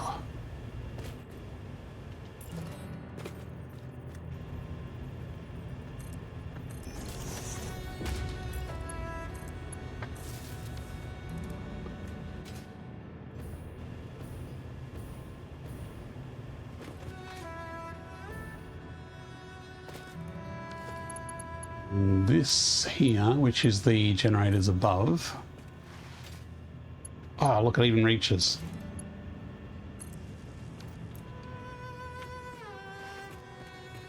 That one doesn't have power. Did I miss one? I missed one.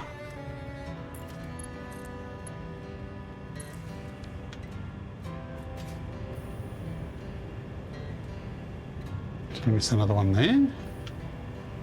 Apparently I did.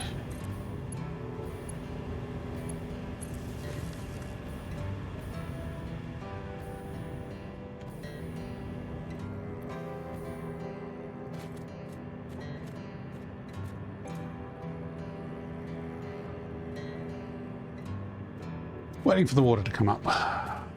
These ones should be in the green though by now. They should all be balanced with the right amount of water.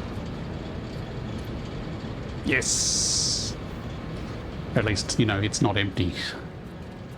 So I'll take that as a win, thanks.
That nudged.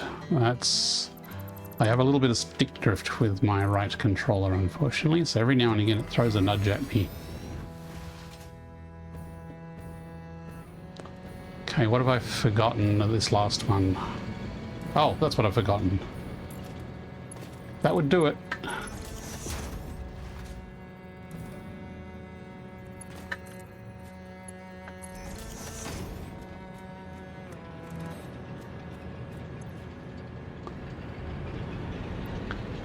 And then the rocky rise of extra coal generators coming online.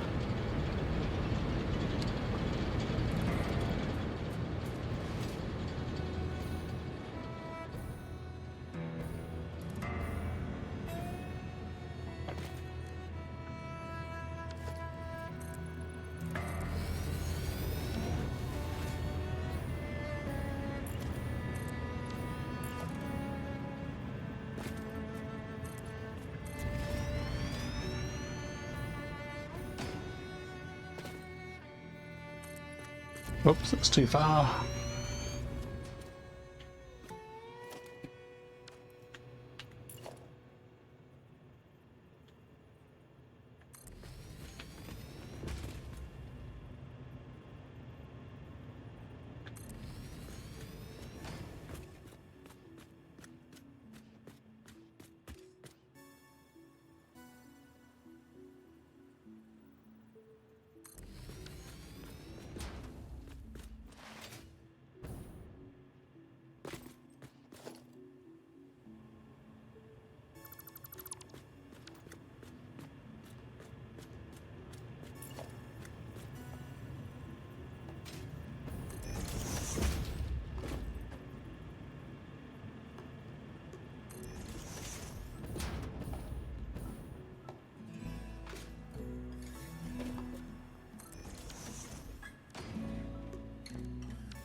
Okay, fine. No, no, no, no, no, no, no, no, no. Not fine.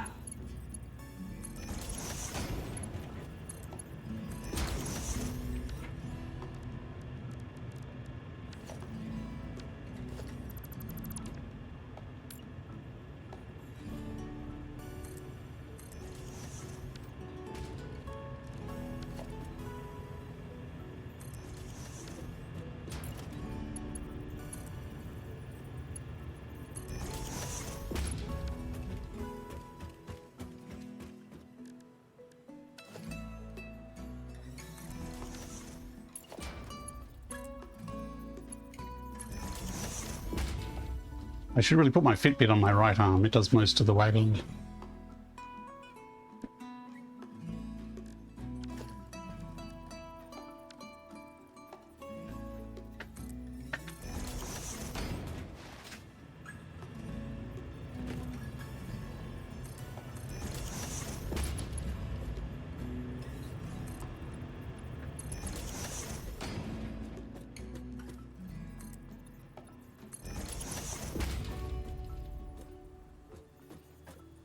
If I take that all the way up, it will hit the conveyor belt.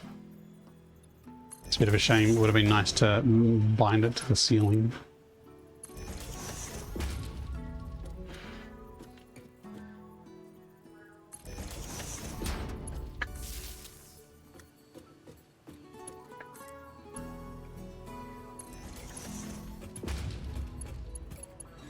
Oh, splash.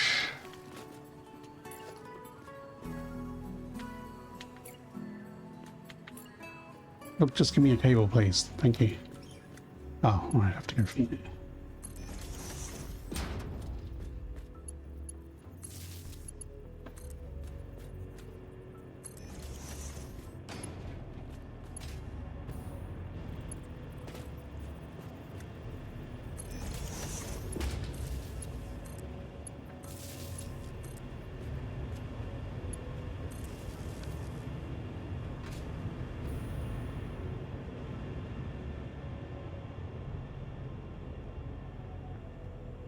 Ah, near the main walkway.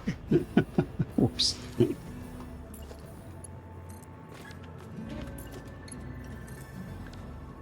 Slow down.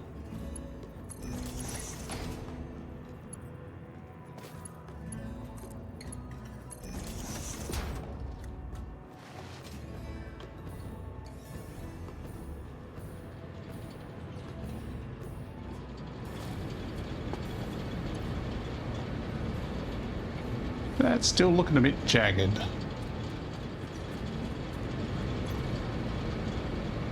Shouldn't be jagged from this one though. That one's looking solid. Unless the coal power plant at home is suddenly jealous.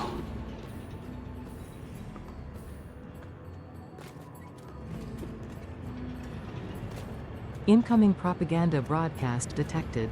Please seek shelter.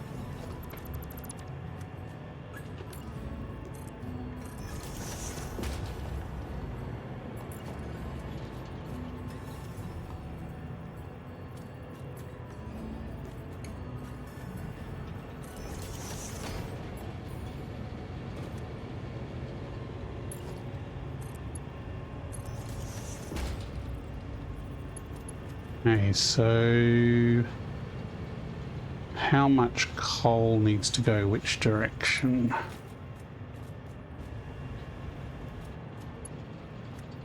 Should be able to split it 50-50, so a Mark III I think should be fine for this split off.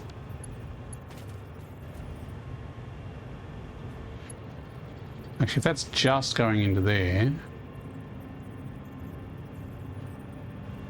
actually it will need another splitter under here.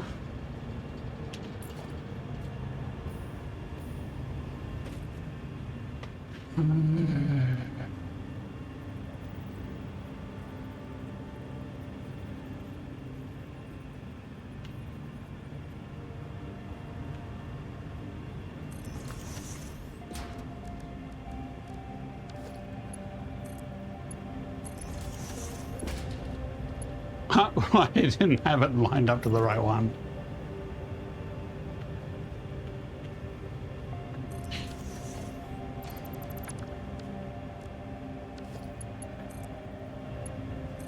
Hang on, what? Oh, cruel.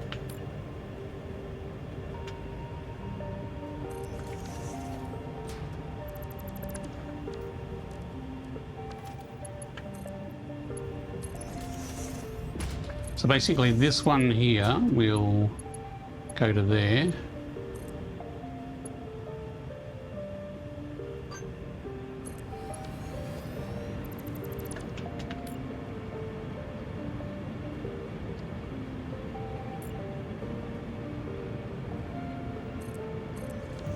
So that line is feeding those two in a balanced manner.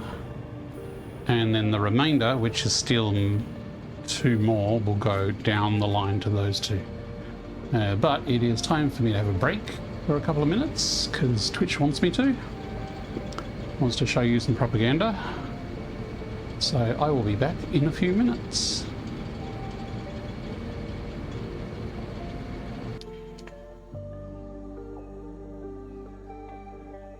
Look lively. It's time to do those stretches and hydrate.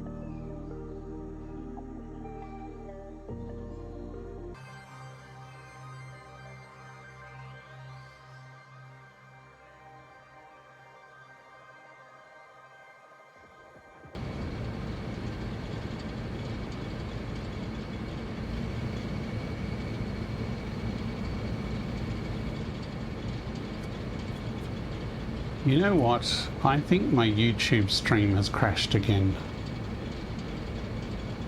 That's 2 nights in a row it's crashed. I'll be right back. Let me look at the settings.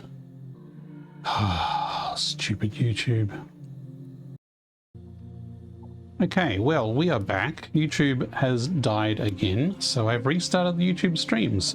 I don't know what's going on there. It's annoying, but we will continue with our build where we are expanding our coal power. We are a long way from home. We are on the lovely cliff side of the Dune Desert. So if I have a look at the map, this is the grassy fields down here, which is the usual starting area. Our sort of home area is here, where we have lots of factories around the blue crater.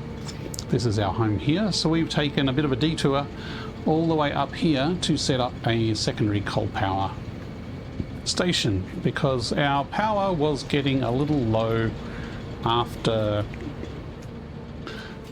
we built a reasonable size plastic and rubber factory for this early part of the game. But the new coal power is still a work in progress. Either that or our old coal power plant is wobbling in protest at being replaced by an off-site coal power plant.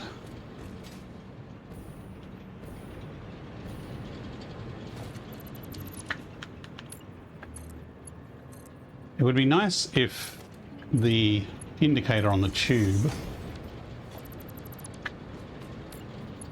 was the same on either side. I think it's a distance thing, because this is shorter here, it has the indicator there, whereas there's more distance here. So maybe if I put a support beam there, the indicator would shift. Everything looks fine.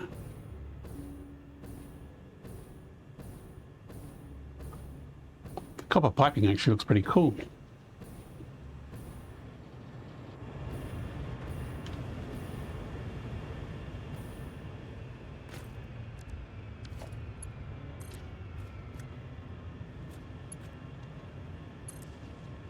So with that plugged in there, we should have 3 of the 6 sets of 4 now online. So we should have just seen a boost in power, which we did. Still wobbly, but we had a boost in power at least.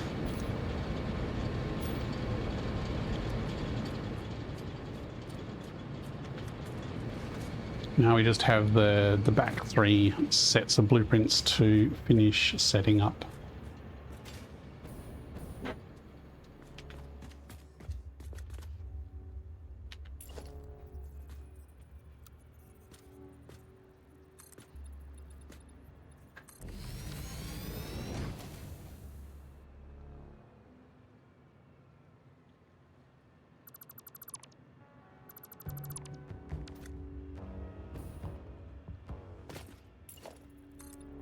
Oops.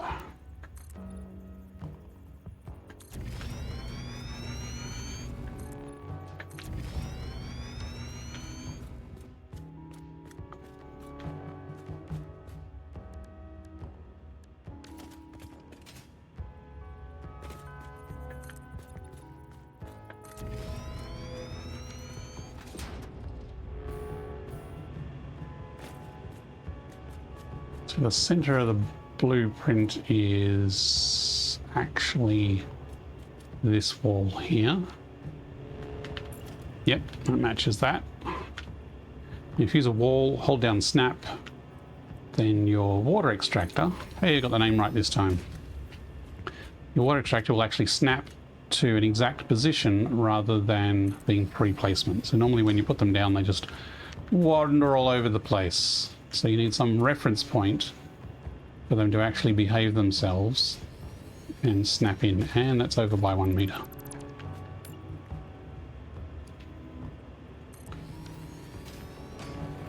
You know what, let's do the other ones while we're in here.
We have a blueprint for each set of 4 generators, but you can't put for each powered coal generator, power that is. You can't do a blueprint with water generators, at least not in a non-buggy, non-cursed way.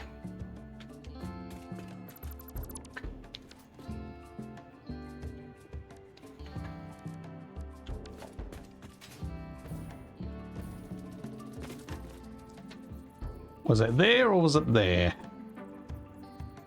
I think it was there. Should probably check before we go putting all of them down there.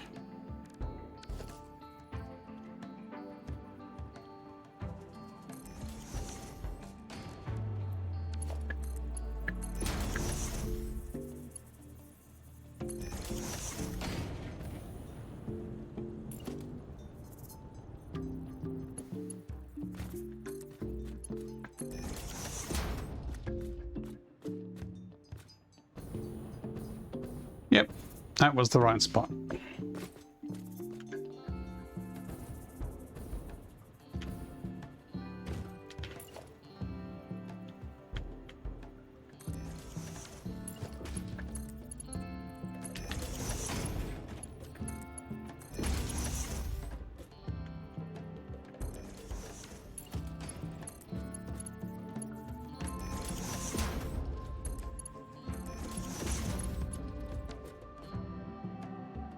This was the end of these 3, so we now... Ooh, I think that's supposed to be a thinner one. Yep.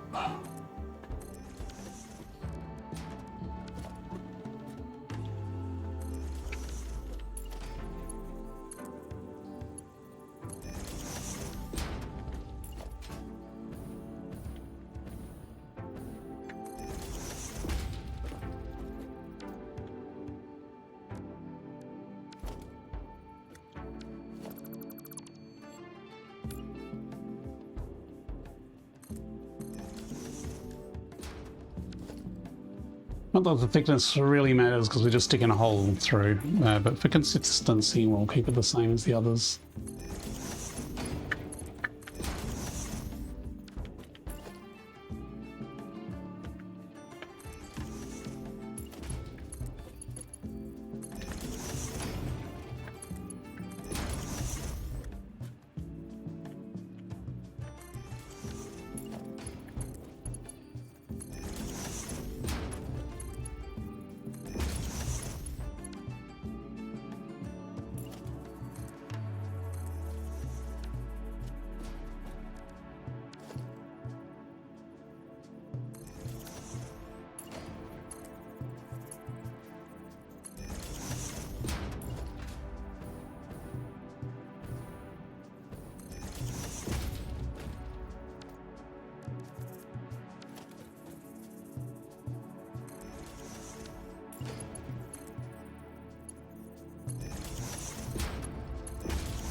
Pretty chill. You can sort of enter a zen flow as you're going through. Yes, it's repetitive, but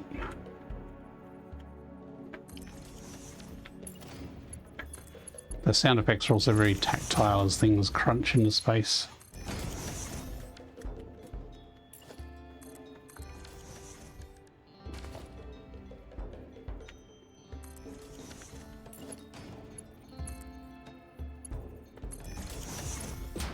Okay, before I whack power and things on, let's check at the top and make sure I actually got them in the right place.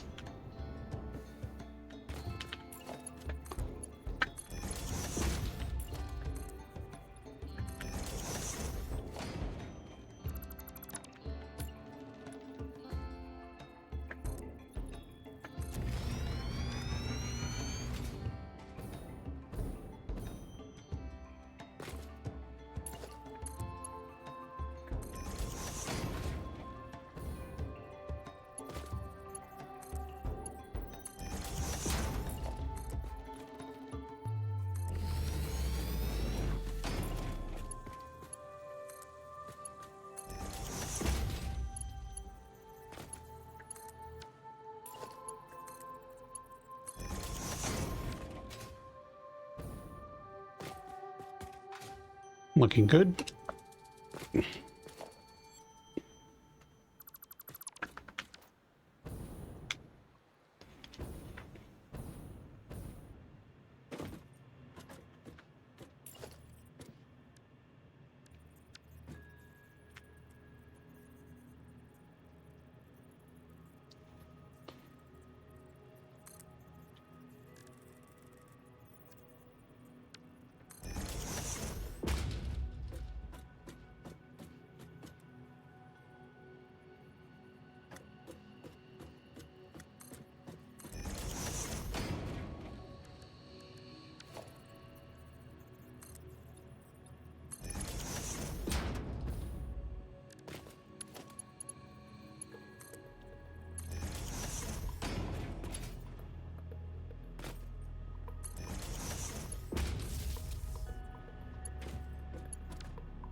Oh, missed.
Yes, we need...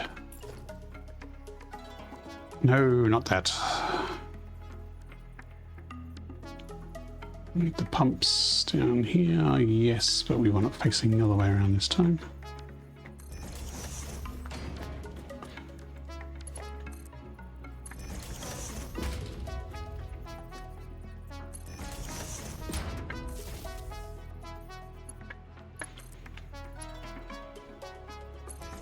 I mean, I could shave off a few seconds if I blueprinted this power pole with a connector either side and already connected up. But they're pretty easy to make.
Now this whole side needs to be connected to the other side, and it would be cleanest, I guess, to do it to the roof, similar to how we did that one over there.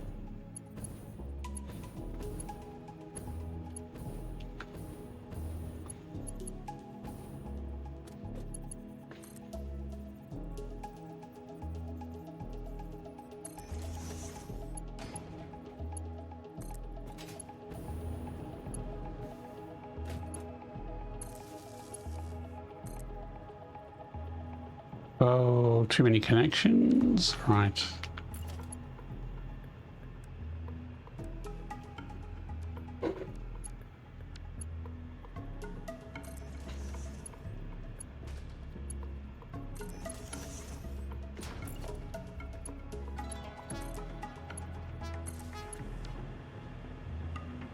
Oops, missed one.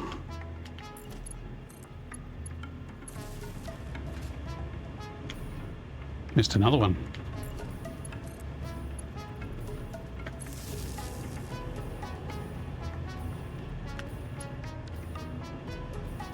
Two out of 9 is not bad.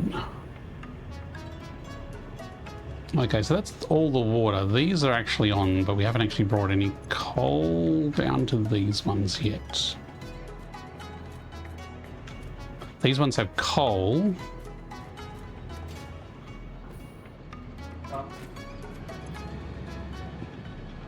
I guess they're just going. Now, one thing to balance it is to make sure that the pipes are full. So I might actually turn off one in each set so that there's more water being produced than necessary, just to make sure that the pipes are 100% full.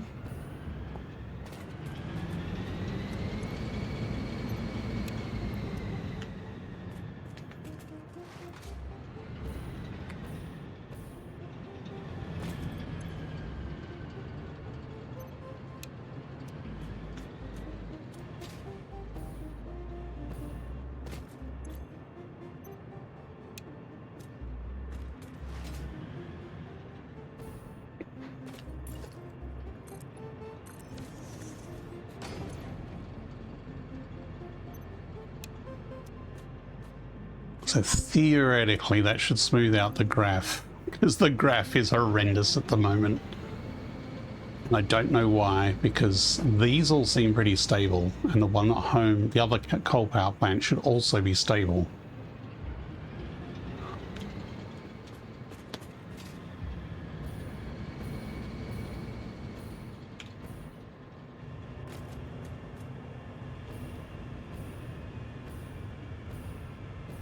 Okay, we need coal for these last two this way. So the central line is here. We need to feed coal down there.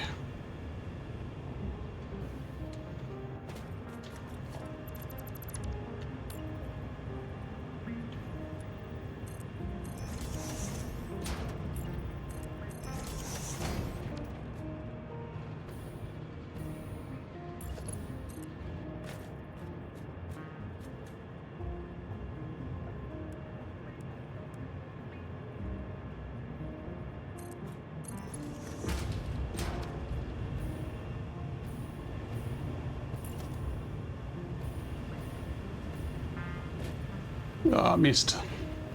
Come on, land there, please.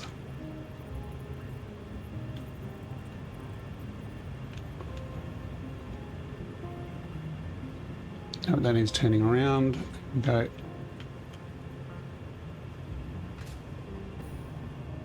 It was there, I think.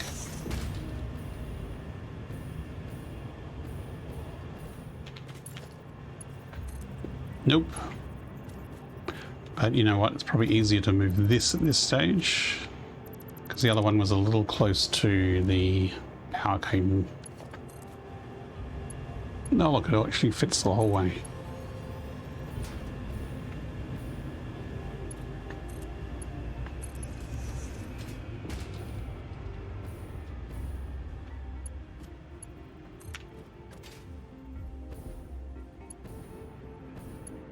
Yeah, I was a bit optimistic.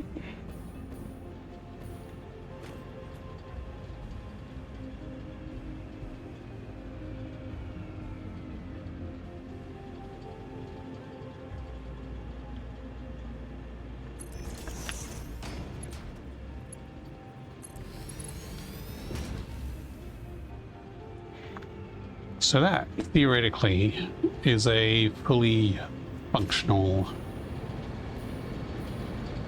Death Star. I mean, power generator.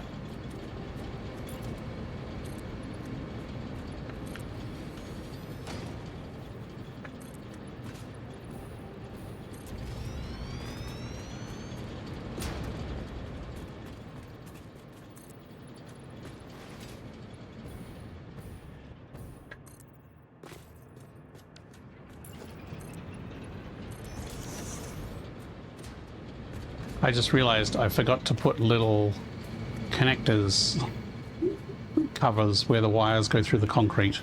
I should have put that in the blueprint, and I did not. How are we looking? We're still looking wobbly as crap.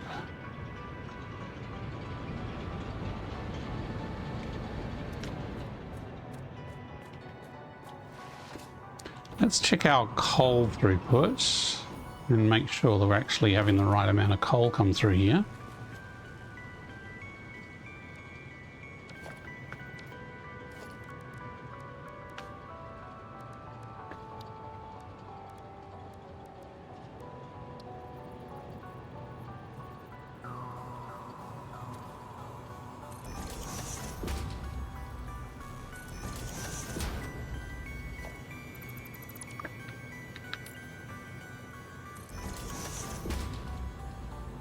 That's supposed to be 240 on that conveyor belt.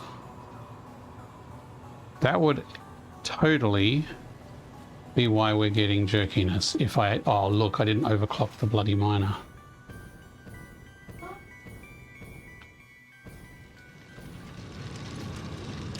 That would do it. Which I'm glad that it's something that easy and it's not a fluid problem. So hopefully that will solve it all now.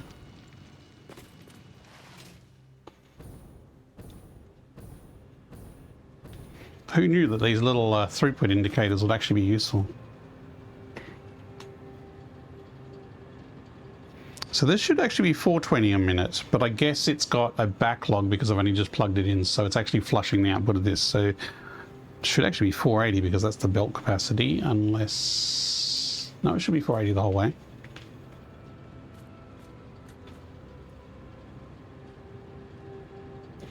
$180, come on, you can do it. This one should hit 240. This one should be 480.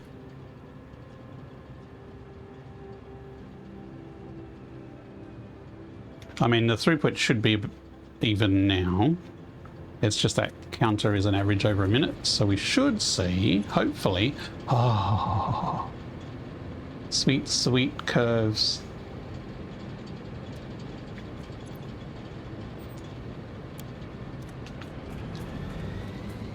Let's optimistically go through and turn on all the ones we turned off.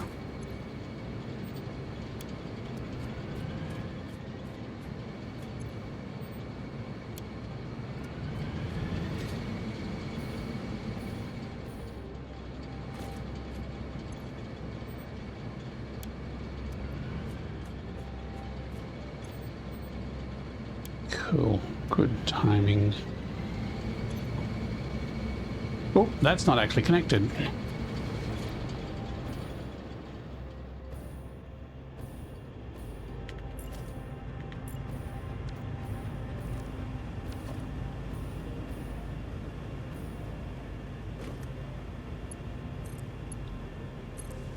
I'm just going to connect them across because it's actually much closer that way.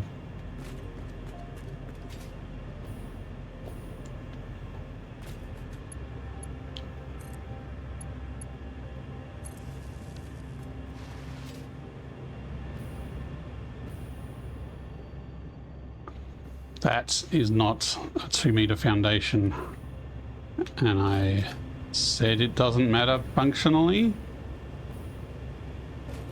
This is an aberration.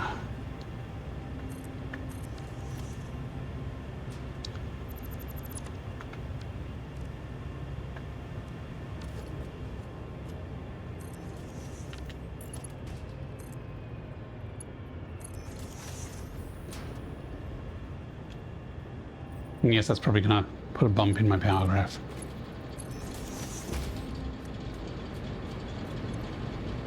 Ooh, looking smooth. And that's a nice extra bit of headroom that I've got before I need to think about power again. So at our lowest, we're about 6.8. That's pretty good.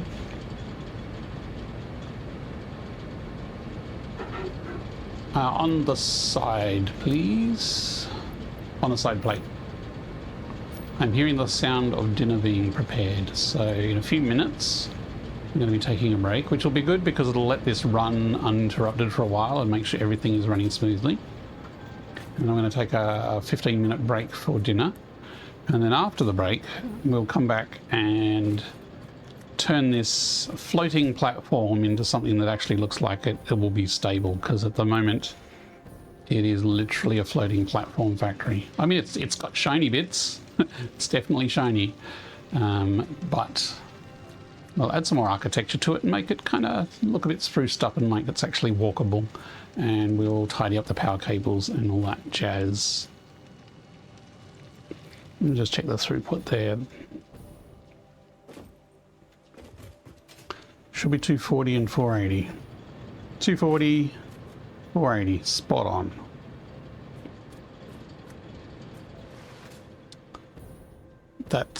I'm pretty happy with that. Is YouTube still streaming? YouTube is still streaming. YouTube hasn't died. That's good. And we've been going for 2.5 hours. So 2.5 hours from, well, not conception, because I was thinking about it earlier. 2.5 hours from originally logging in and creating the blueprint to having, was it 4, 8, 16, 24 200% coal generators, generating 3,000 something megawatts. It's 150 megawatts each, so I should be able to do that math. So it's 600, six sixes. Man, it's not too late for maths, is it? 36. 3,600 megawatts of power, minus what power is taken to do all the water pumps and the water extractors and the water pumps. So it's a little over 3,000 total, because it takes about, I think, 400 megawatts to power all those beasties down below. But yeah, so this is why we've got two pipes. It actually looks nice and symmetrical.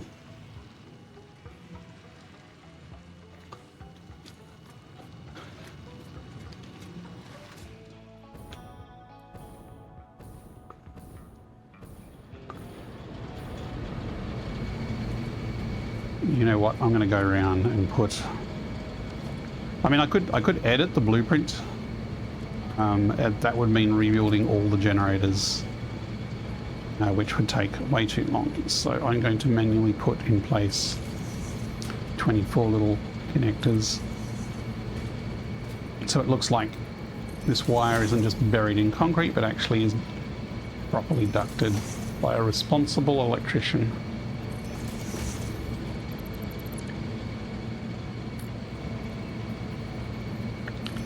You know, I wonder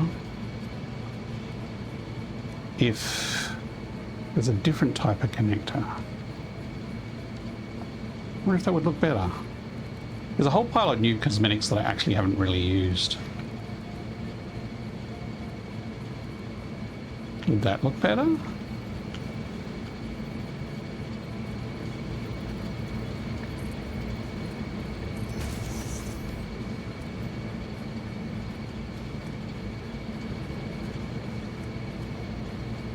Maybe? Pity you can't have it upside down. I think it would look better upside down.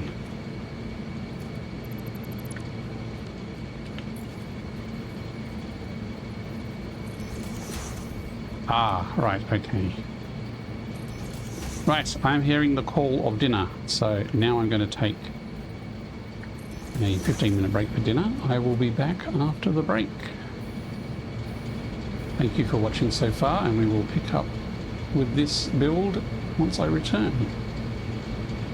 Back soon.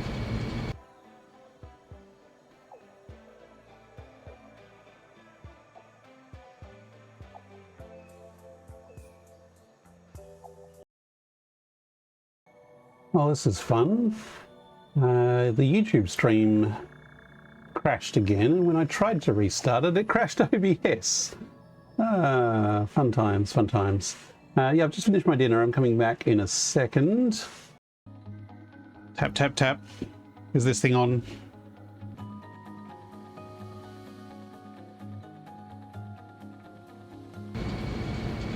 Hello, hello. Is there anybody else there? Are we back online? Can everybody hear me?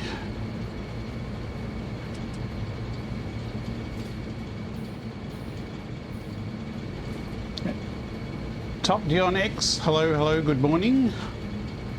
The stream has been restarted. Yes, you can hear me. Hey, okay. So YouTube has been crashing. It crashed once last night and it's crashed multiple times tonight. And tonight it was actually crashing OBS as well. So I'm sorry, YouTube people who can't even hear me. I've had to turn off your stream and we are just streaming exclusives on Twitch for the rest of tonight until I can figure out what the heck is going on. So we are out on the edge of the Dune Desert, which is a long way from home. So here's our home all the way down here. This is the Blue Crater Lake, which is most of our factories are around here, with a little factory out there. But we've been exploring all the way up here to set up a second.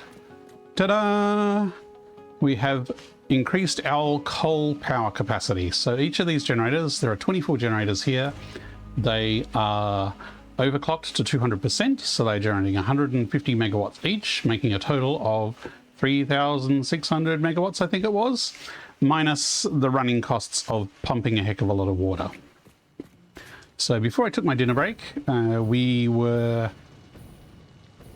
had everything functionally running, but we haven't done any sort of making anything pretty or anything like that. So now that things are working, let's check the power graph and see if it's actually nice and smooth. We did miss some overclocking in a miner, which was causing us some grief, but oh, look at that.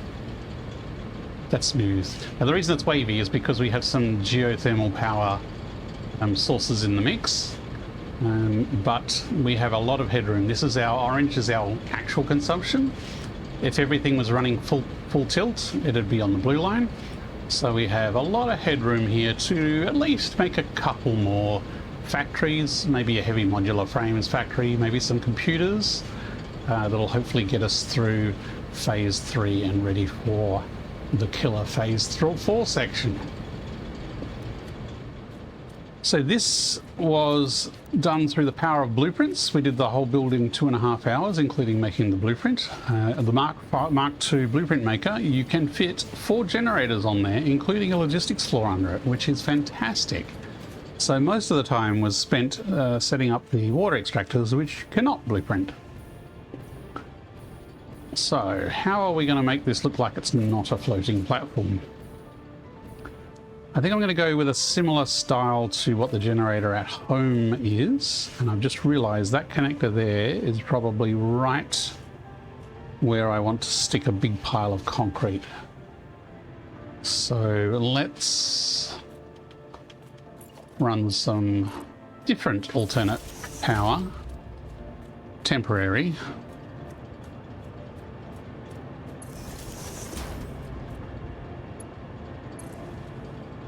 And that way we can get rid of this previous temporary power connector.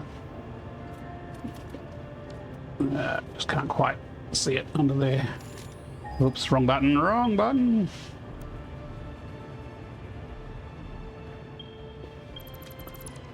There, gone. And is everything still working? Yes. Right. So let's start with copious amounts of 4-meter pillars.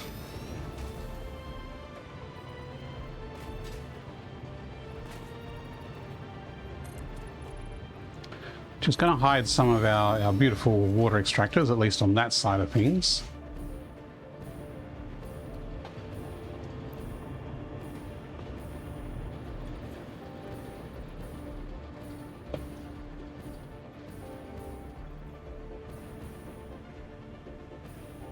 It's always challenging to try and build while bouncing up and down on a jetpack.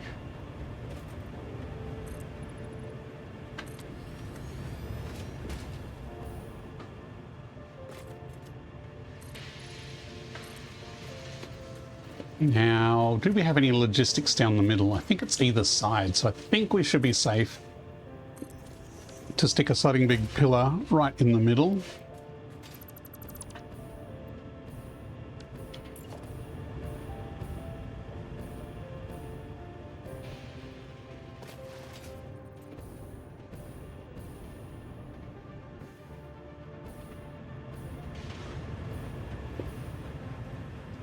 I mean, the reason we did two either side there was because that's where our conveyors are.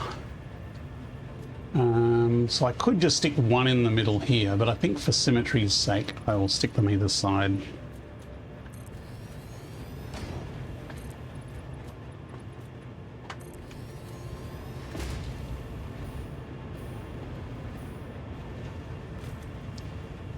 We could probably keep the same pattern here.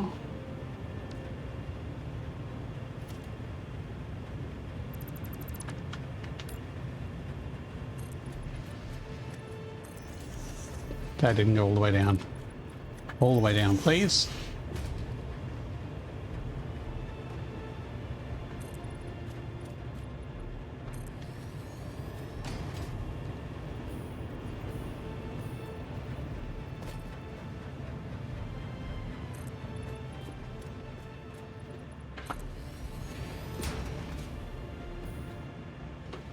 Are these 4 meters here? Yes, but they're not going down, so we should delete those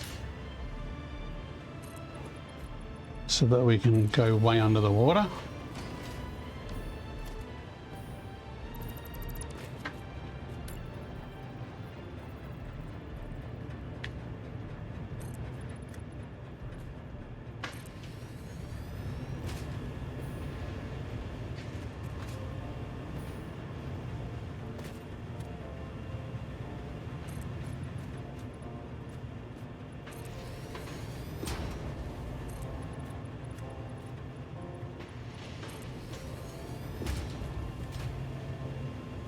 I guess we should do some in the middle here as well to mirror it.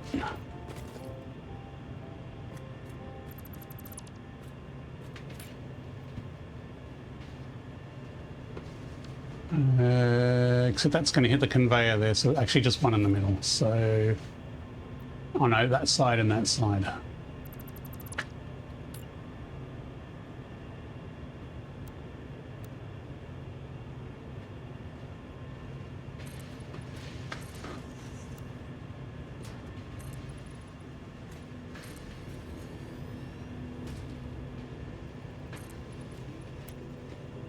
Did I actually line them up? Yes, it is lined up. Good.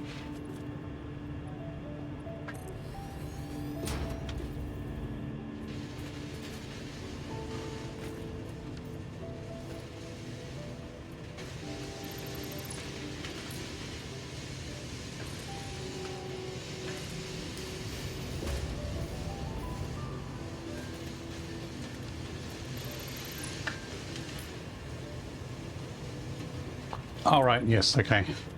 That's saying, but that's lower, but that's because that's the conveyor belt with stuff coming over.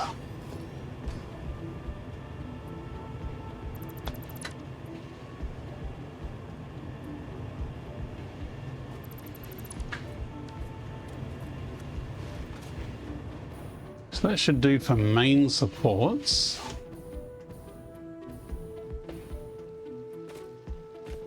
Now for this conveyor through the middle here,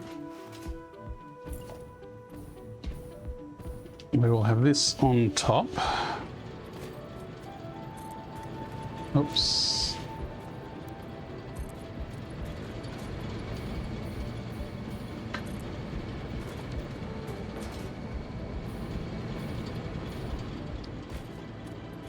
And for across here, we will probably, I think, use some steel frames.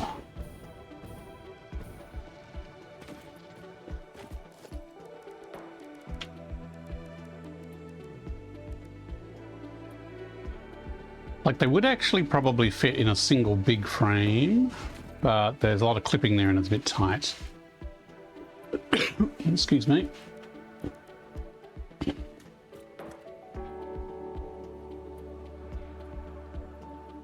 So they're kind of height set up to use frames across like that.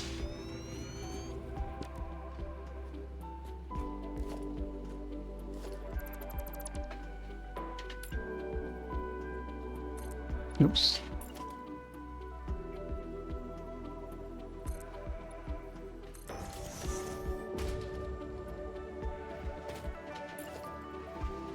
This could potentially even have a frame there.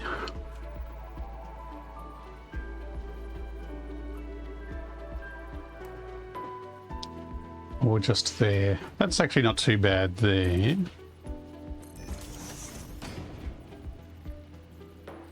Actually, that's pretty good there. Oops, that went out the other side, didn't it? You know what? Actually, that's not terrible. I don't mind that either.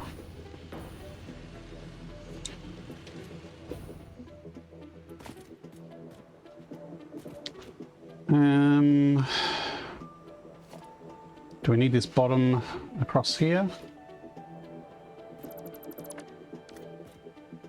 Just have it go across like that. Probably we'll keep it on this side though, because that's where that carries on there.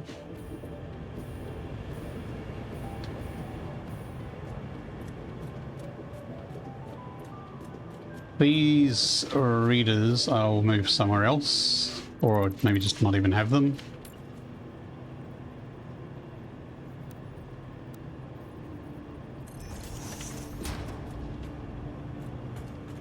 Okay.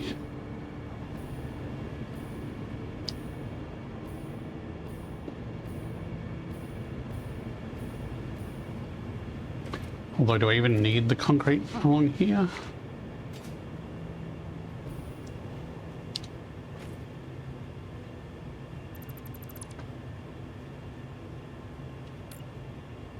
I mean, from that point on, they're effectively ceiling mounted.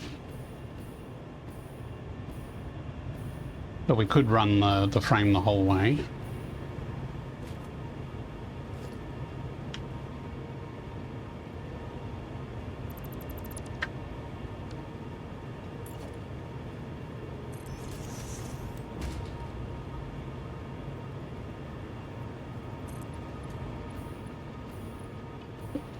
As long as that doesn't clip straight into it. Oh, look, it clears it. Nice.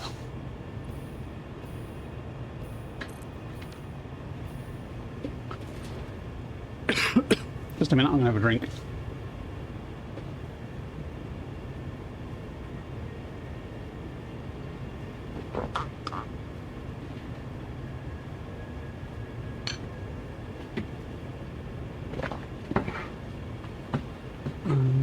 Just a second, what am I rummaging around blindly on my desk for? There it is.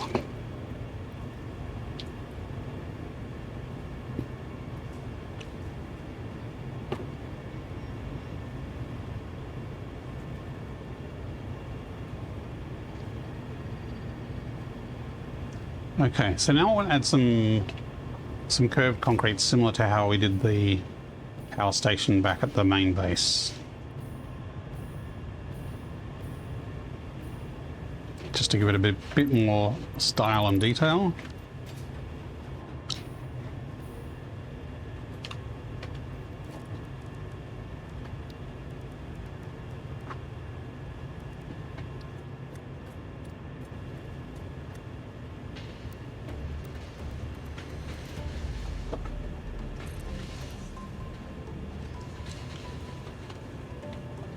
Although putting these on, we also need a ½ meter. I mean, I could clip them in.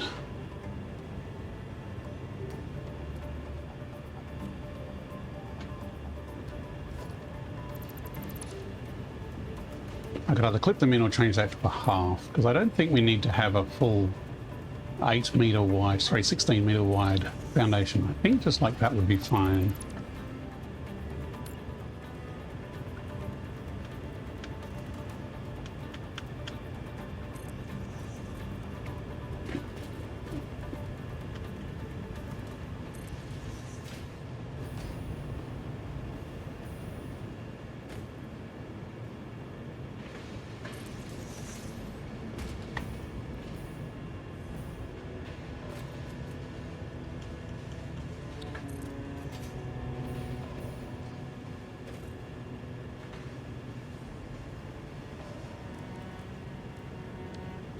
Oops.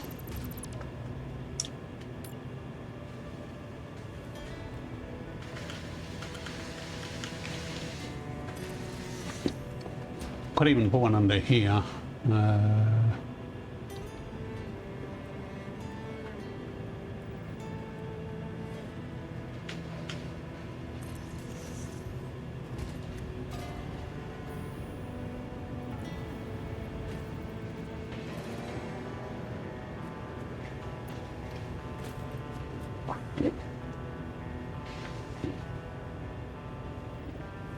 Come on, rotate, please.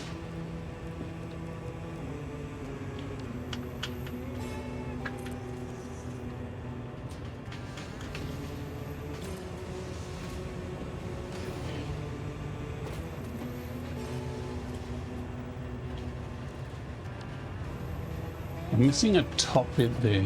That should be there.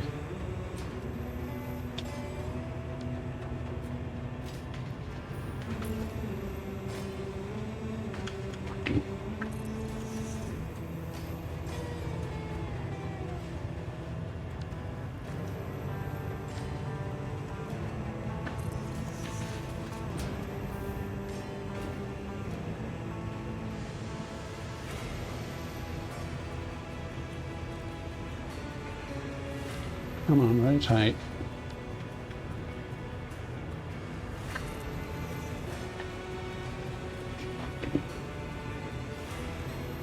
Oh, that's not the right height.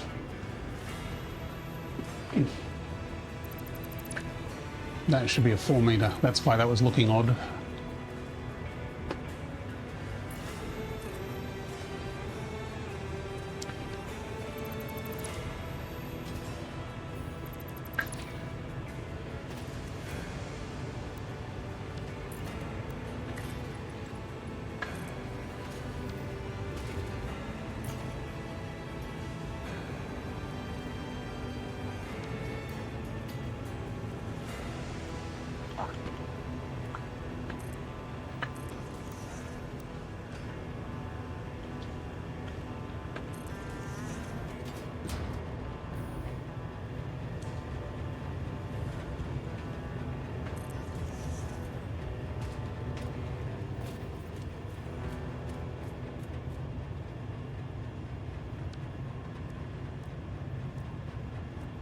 Azurin, is the aircon still on?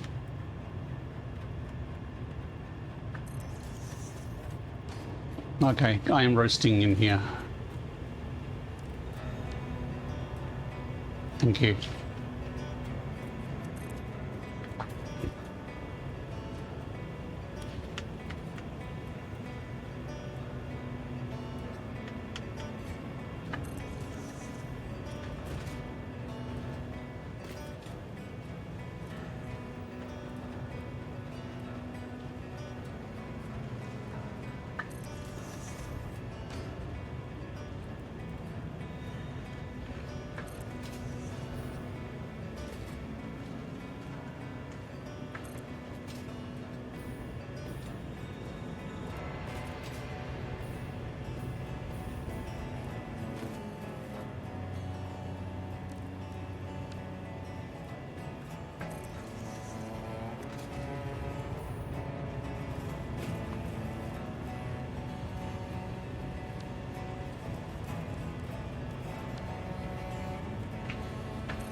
Ow.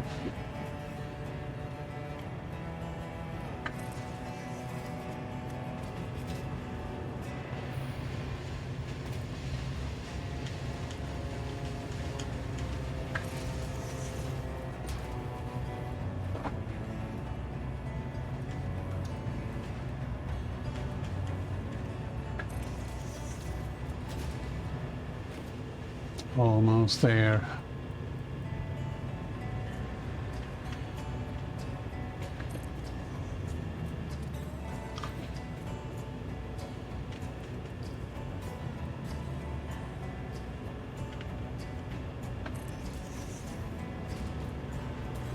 Okay, now the center section here, huh?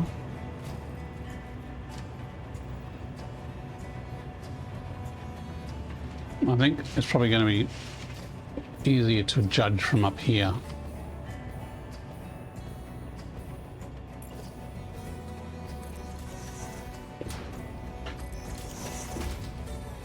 If this works or not. Yeah, no, not really. Although if I come down a notch, we can fit it in underneath.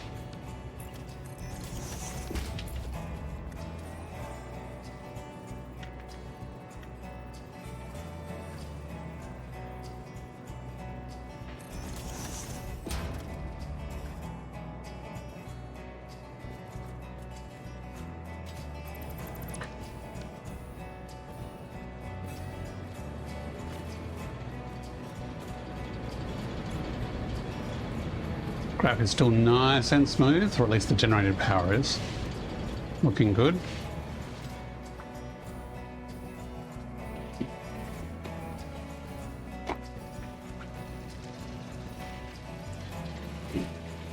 Maybe I should make those outer corners thicker, because we've got like the double pillars there. But these outer ones, because they're also stretched out a bit more, I think they would look better if they did actually have that extra half-meter thickness to them. Maybe just on this side. I don't think it needs it across the side there.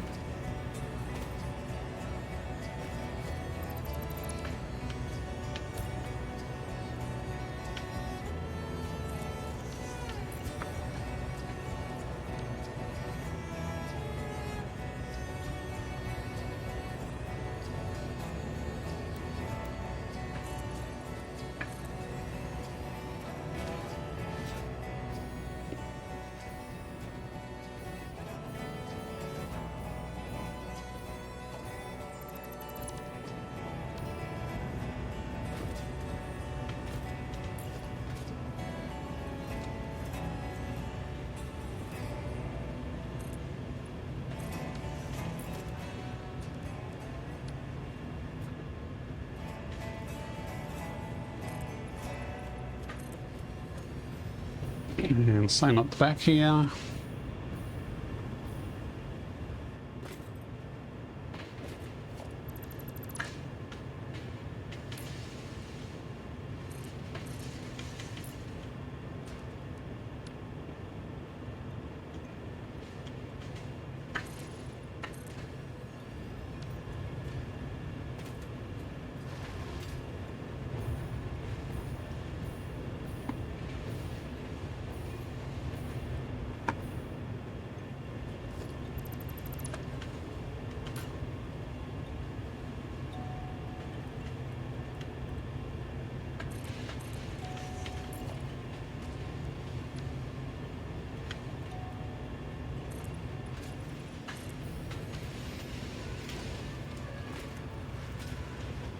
Okay, so that's the outer pillars for support.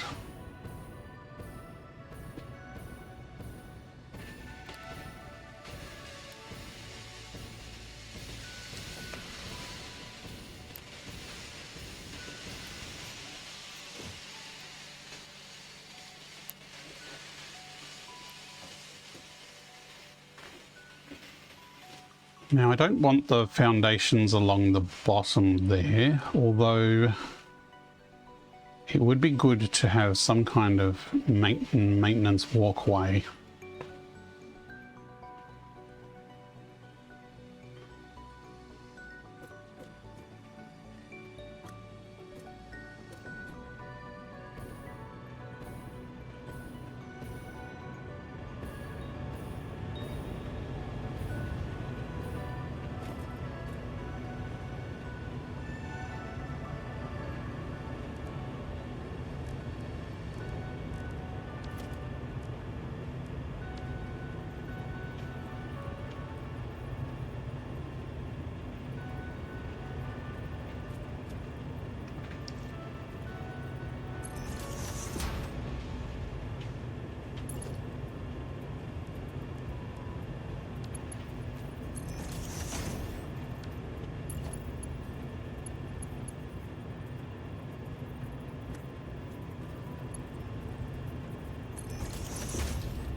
That's a bit extreme. Maybe we make that like that the whole way along.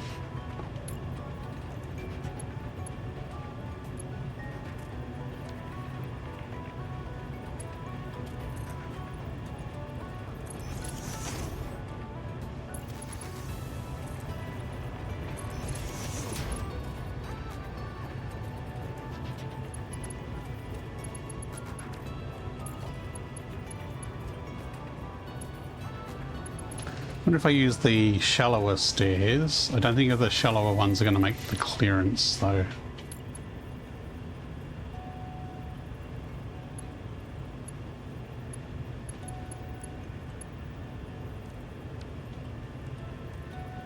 No, they're not. Okay, so we do need to go the... Sorry, I had the right one and now it's gone.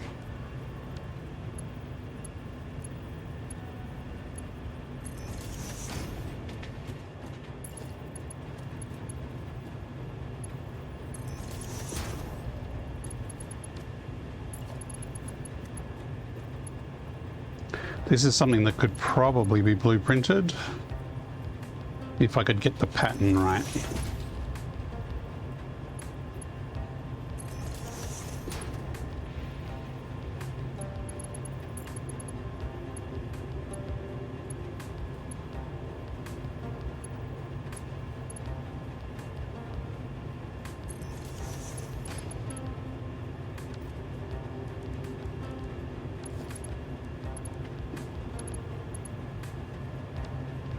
Actually, that would be a T like that.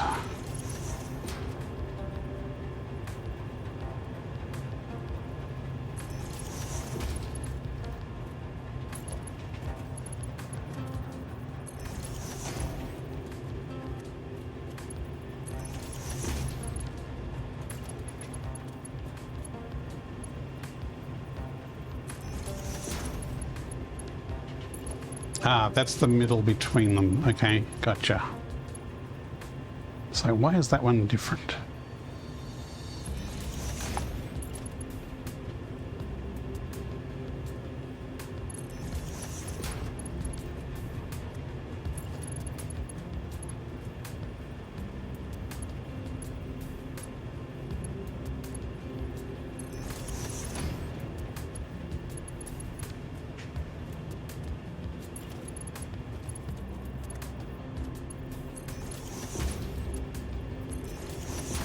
So each over is 2 staircases, then we go down 1, and then we either have a 1 or a 2. Actually, this is going to be a corner, it's going to be different.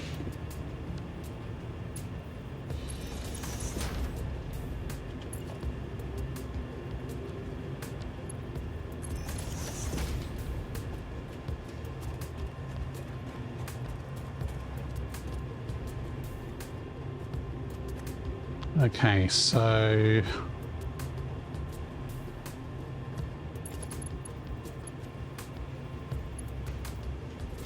let's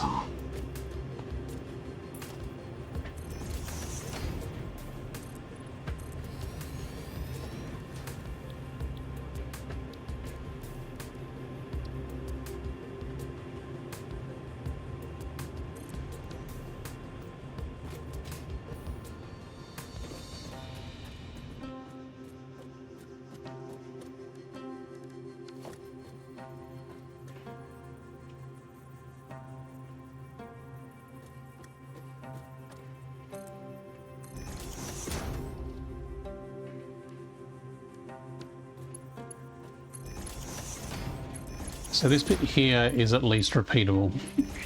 Even if we just have just that in a blueprint, I think that would save some time. What comes after depends. Sometimes there's 1, sometimes there's 2. So let's just have 1.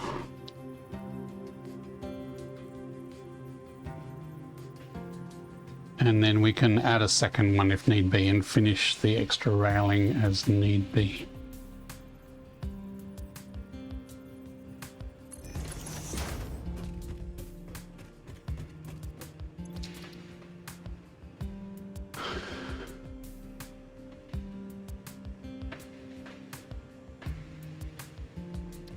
Probably not something I'm going to use a heck of a lot, so I'm just going to reuse temp.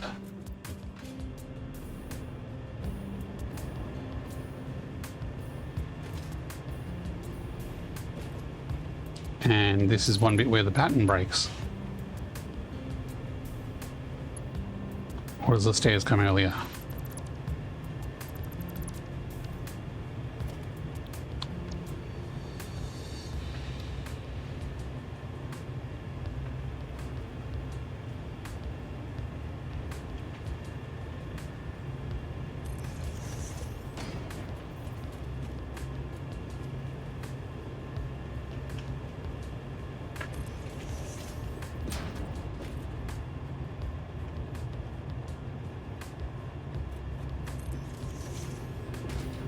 Hang on, that's not right.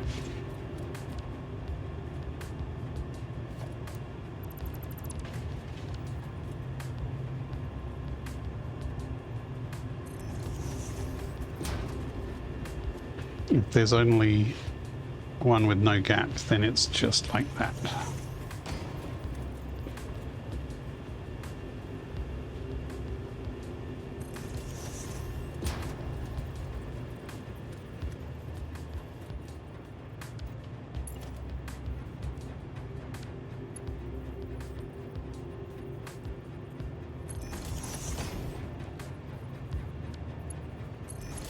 Ah, that's normally a different lineup. How am I going to do that?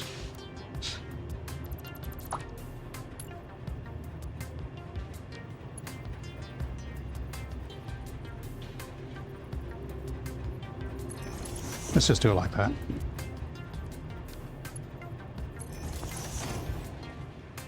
I mean, you can fall off into the water from this point, so I don't really need to block this point here. If anyone really wants to go for a swim. Okay, so one of those there. It's amusing that every now and again it goes underwater a little bit. Ah, this pattern is broken here. What broke? Ah, that's what broke.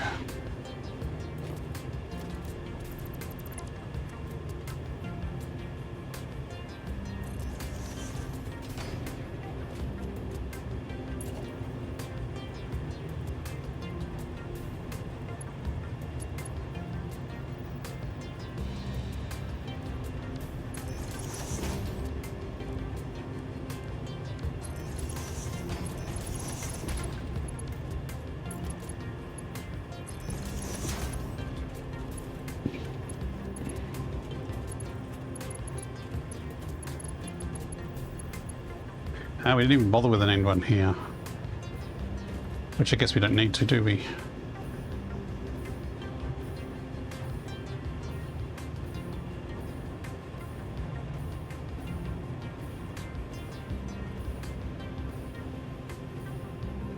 Not that it's hurting. I'm going to leave it in there.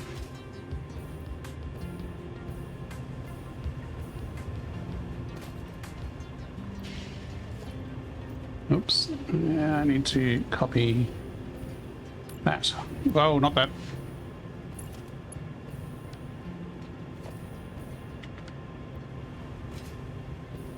Llama the VI. Hi, quick question. Can I also use the mod on a server to play in VR with my friends? Yes, you can. If the mod doesn't... without UEVR injecting, the game runs as normal. So if you want, you can leave it on your server and all the clients can have it. That's the best thing to do for full operational, is to actually have it installed on the server. Most of it will work if you only install the mod as a client, but there are a couple of things that won't work as well. So it is recommended that you install it on the server. But I think if you install it on the server, though, everyone needs to have the mod installed, but it won't break the game for anyone else who doesn't use UEVR.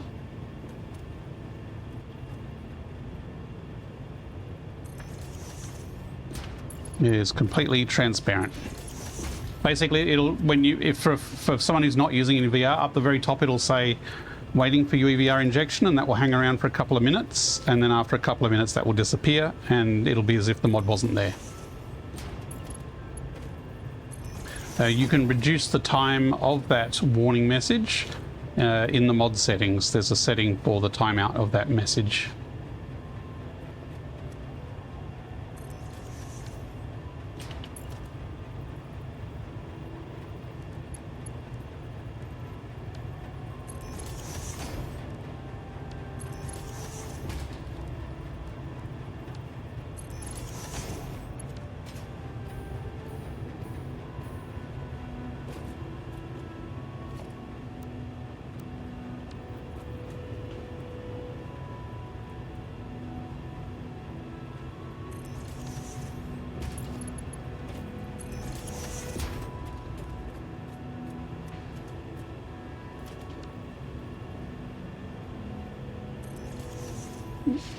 Got it. Thank you, love, playing in VR, by the way. So thanks, mate. Possible. No problems. I'm glad you enjoy it.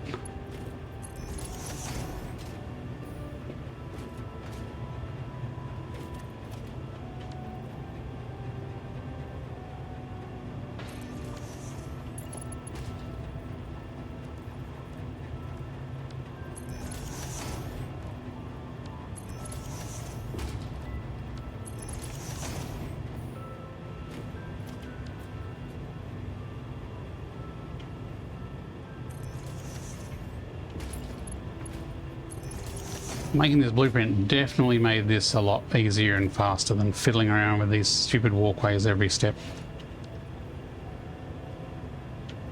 Maybe I should make this a more permanent blueprint if I'm going to make this kind of layout of water extractors more commonly.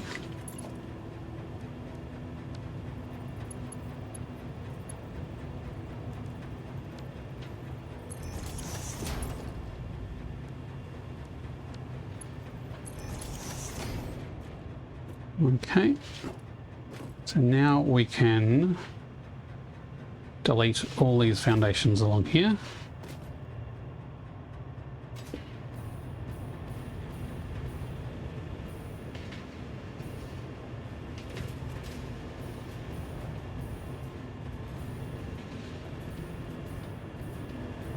I just selected a foundation. Oh, it's a 4 meter, that's why.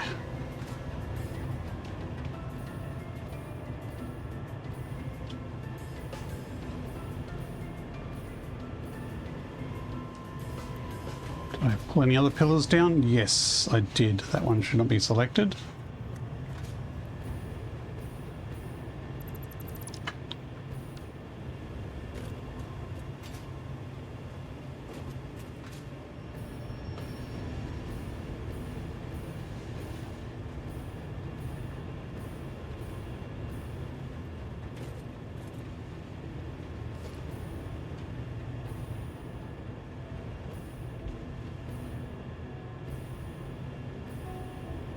Doing this while flying is a little piddly.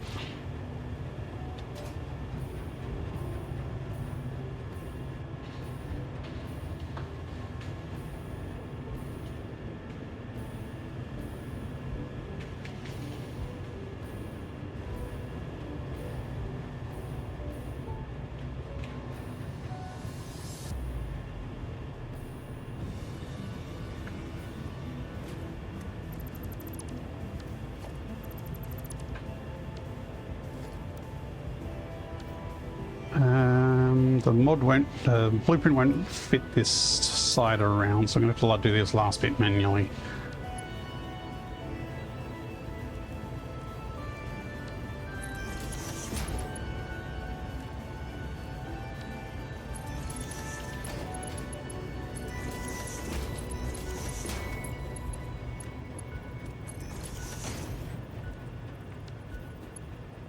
Nope.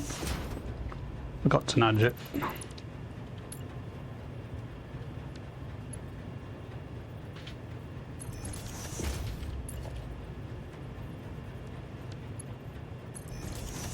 There we go.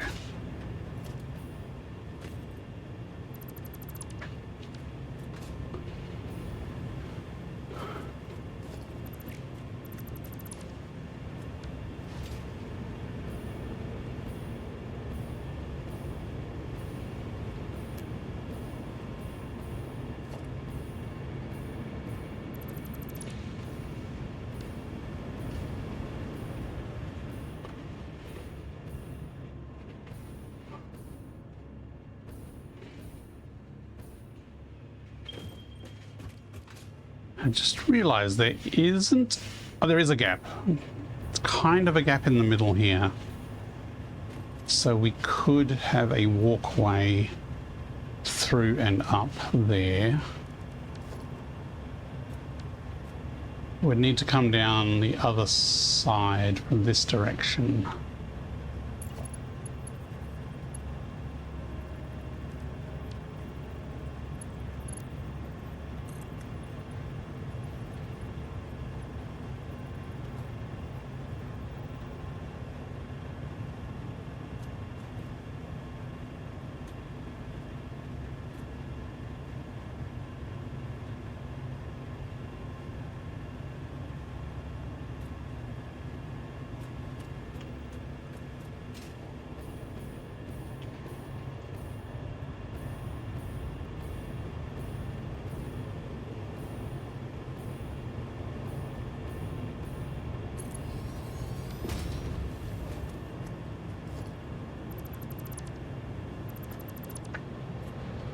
Ah, it's not high enough for that 1 meter drop.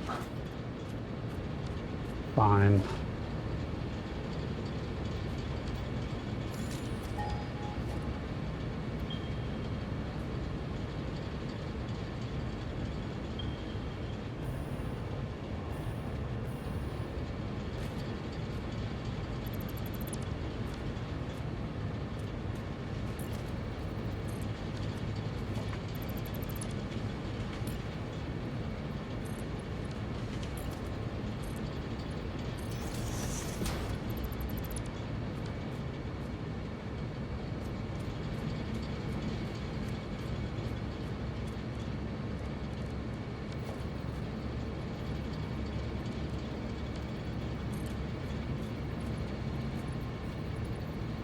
So that's a bit too close to that frame, so I need to come back just a little bit more.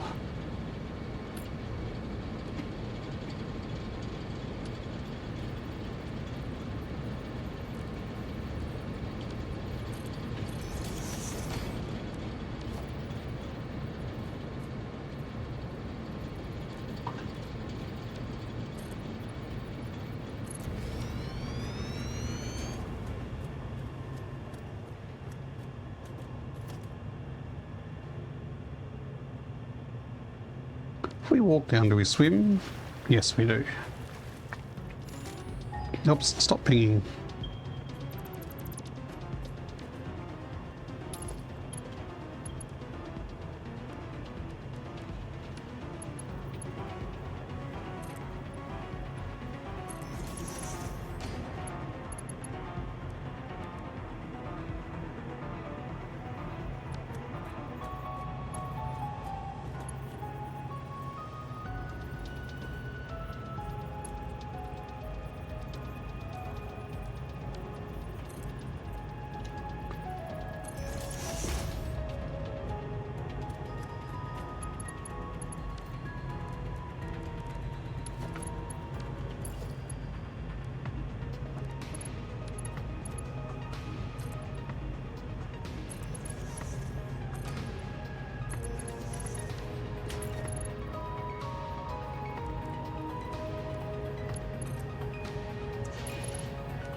Ah, that's out by a meter. Interesting.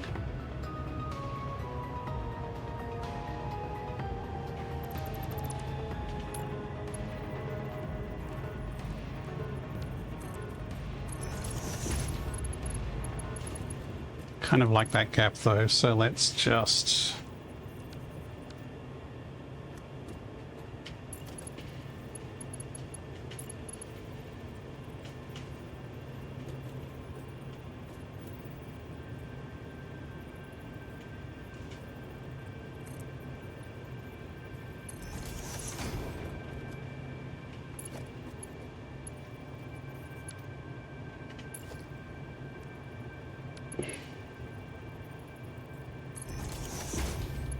If we put that like that,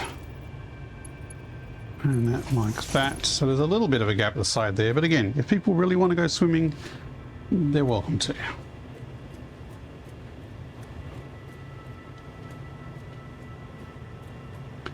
Could alternatively have like a single path in the middle here.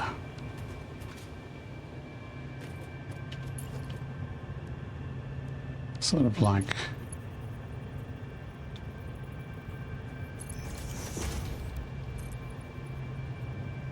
that.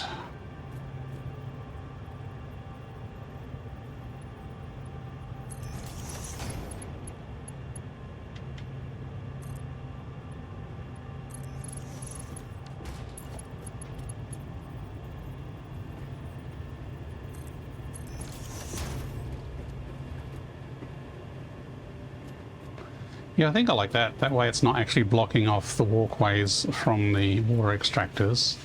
You still have your middle section here.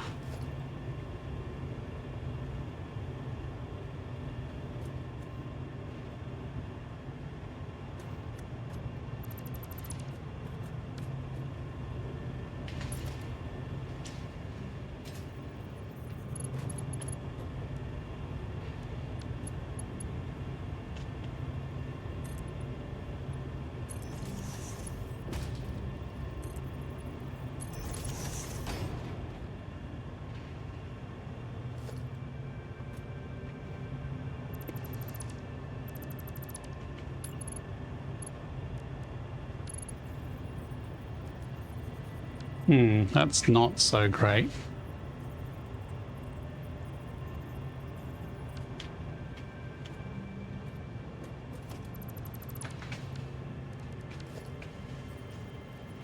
Again, I guess I left the sidings here under the assumption that people won't go swimming in this. And if they did, they're quite welcome to.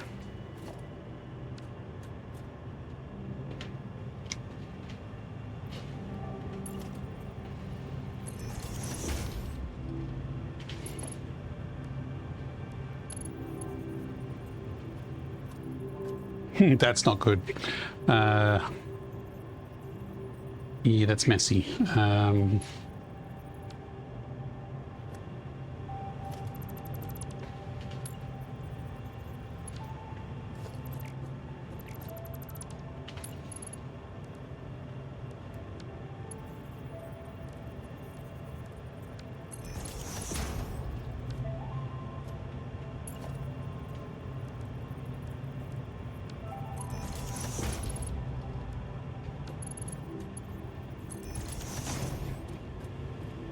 That'll do.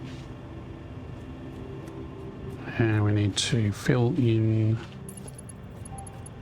the gap.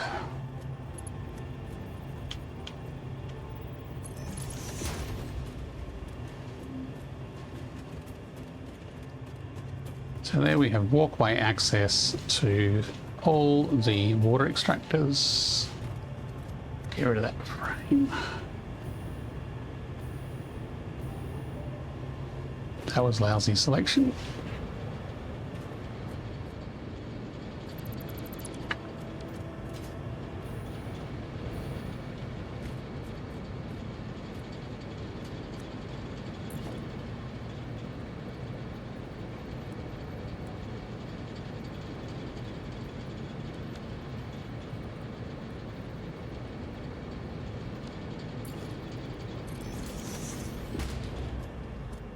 I mean, it kind of clears my head, not by much though.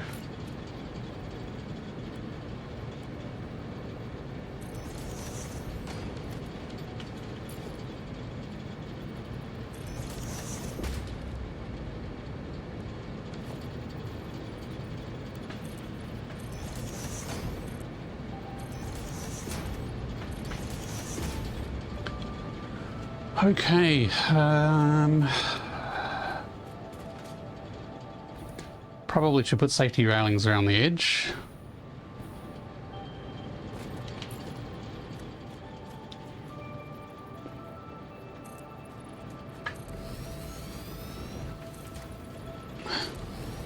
I'm not going to super detail this, like I could go crazy with extra beams and pipes and other things, but this is meant to be a backwater power supply that we might never come back to again. Just wanted looking presentable and functional, but not necessarily a piece of art. Plus, I'm also not going to spend multiple stream sessions on this. This is just a one stream build.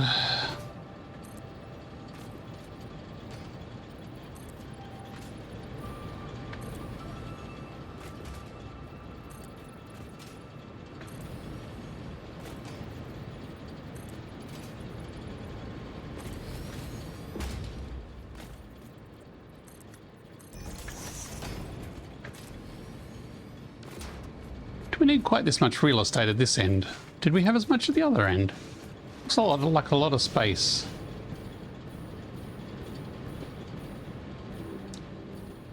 Yeah, okay, we only had one square at this end, so we've actually stuffed up the spacing at the other end. Whoops.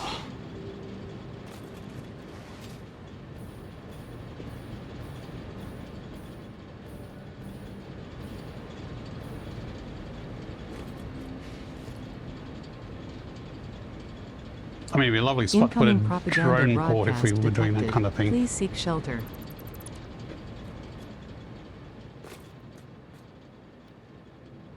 Which means I'm going to redo all these pillars.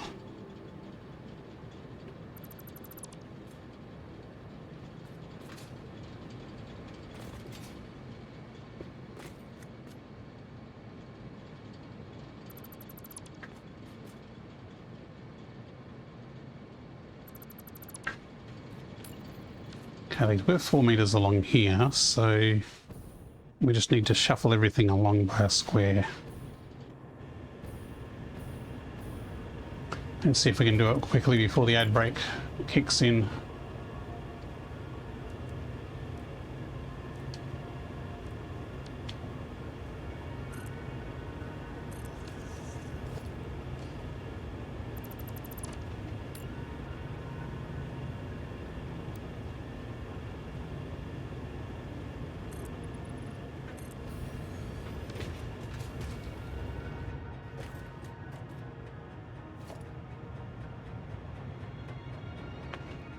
Don't fall in the water. I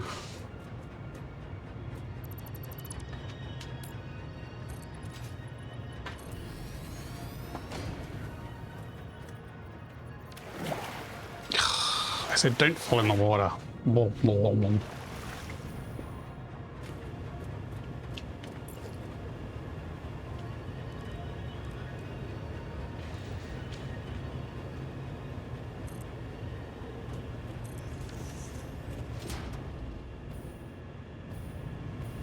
You know what? I should have this walkway go all the way across there. That would be better.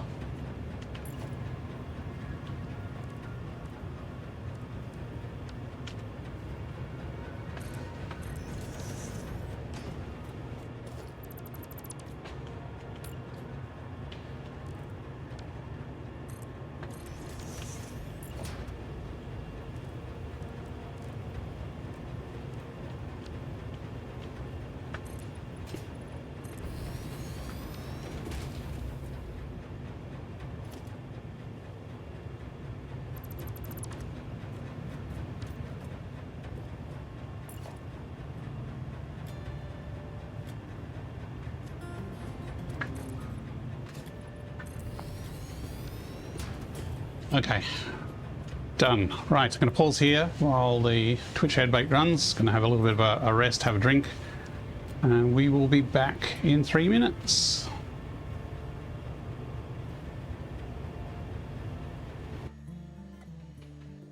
Look lively. It's time to do those stretches and hydrate.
Okay, I am back.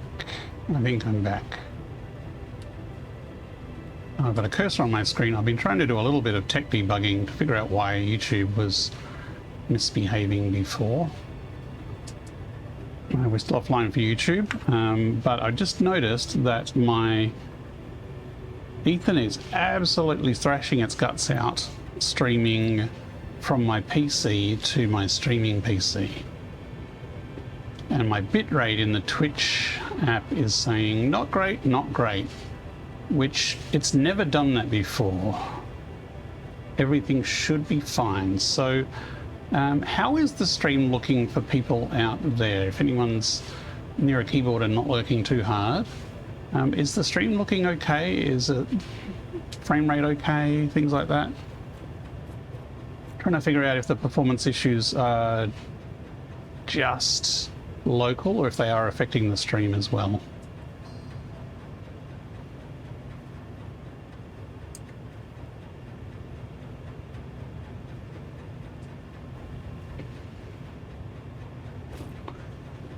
Because I'm using OBS teleport, which usually has not been a problem, but I've never seen it put this sort of throughput before. Not that I've really monitored its throughput, so it could just be a coincidence.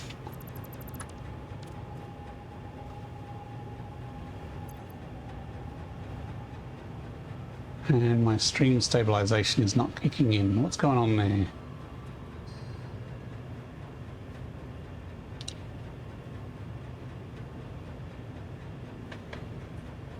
Okay, my auto stabilization script crashed. That's another thing. That's a bit weird.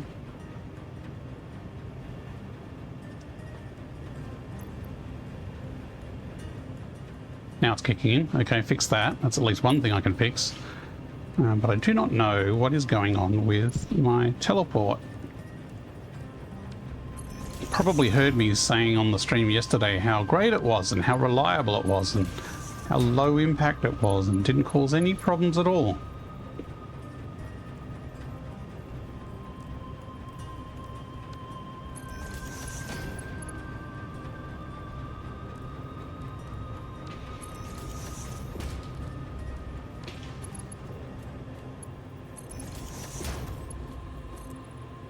And the thing is, it's really super jacked up while I'm on an ad break, because at that point the VR feed actually flickers like crazy, which means it has to really drive hard to get the throughput for the local stream, because it's basically alternating frames of noise.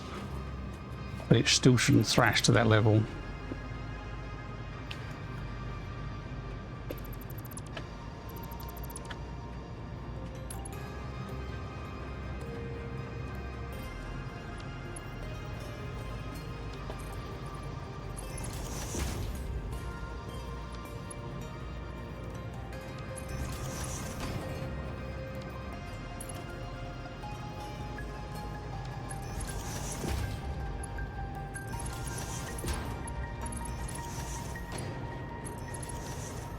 So there we've got a bit of a walkway along the back, so that if you're on one side you can run around to the other side. So now got a walkway through the middle and a walkway around the end.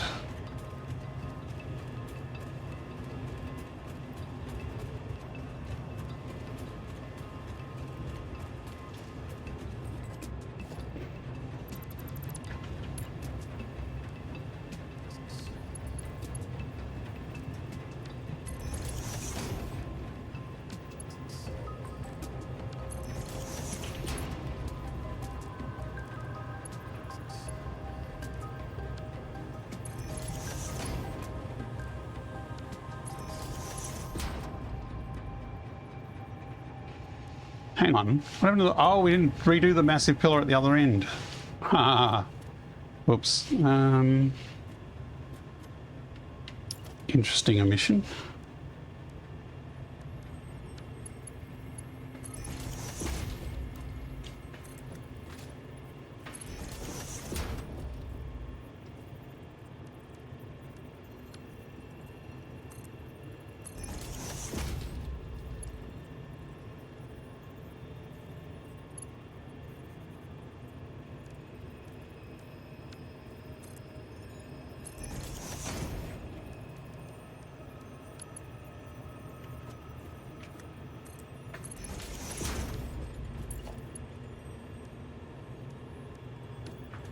Z fighting. Ah.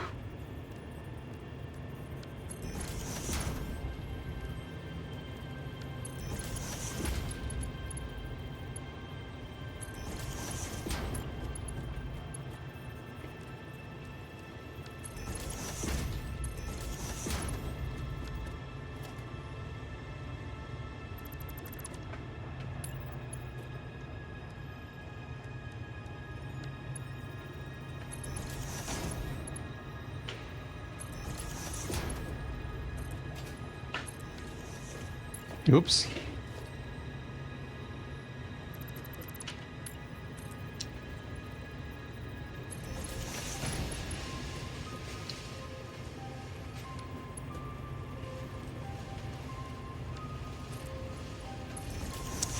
Why is Zoop on? Zoop on, Zoop off.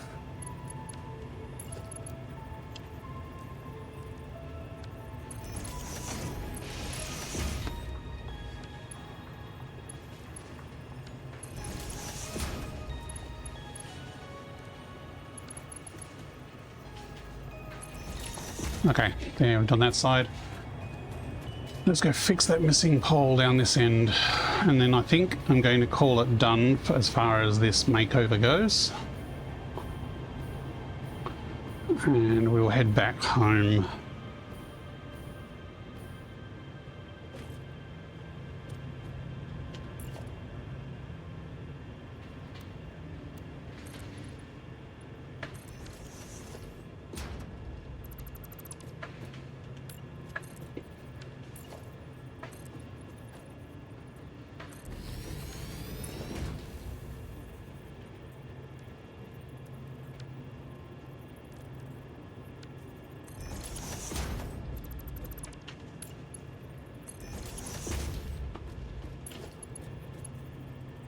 I'm a little concerned at the water sloshing over these slippery metal surfaces here.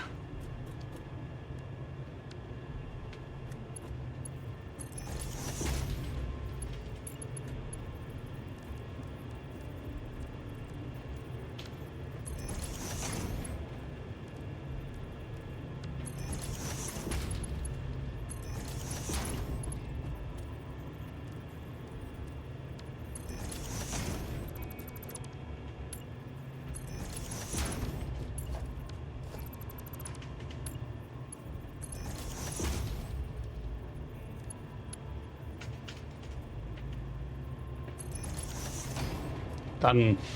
I could put a walk through the way through the middle here, but I'm not going to bother. Okay, I think this is enough to satisfy my requirements for having a functional, reasonably aesthetic looking station. Oh, except for power. Okay, let's quickly run some neat power cables.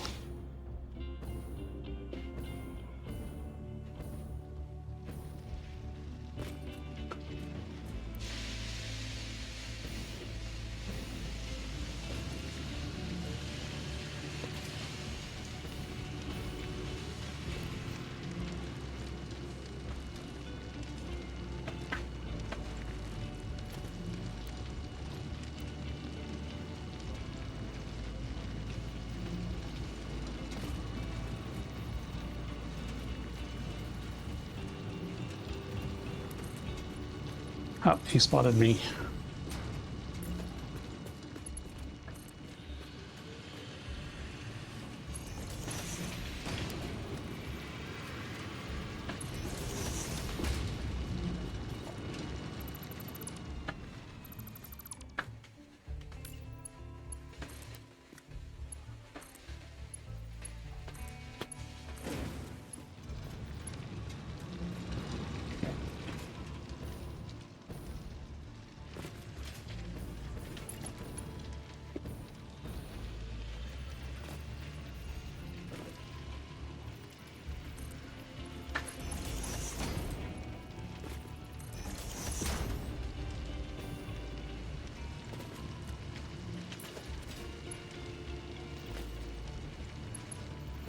Come on. Why don't I deal with frames? Too many holes. Oh, come on. I think we're hitting that tired time of the part of the night. where I'm making silly tired mistakes.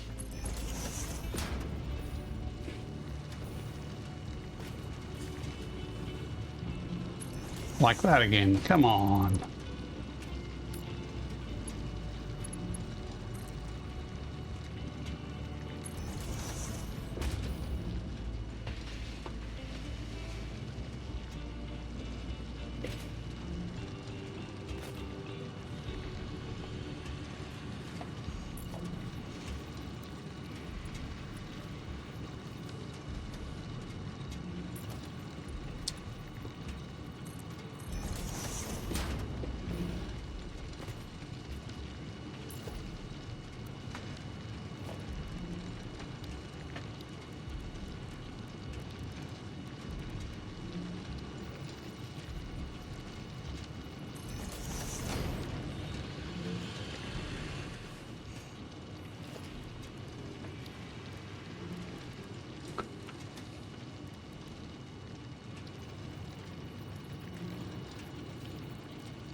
Now I just need to connect it up to any old point. I mean, that's the point that it's currently connected to, so...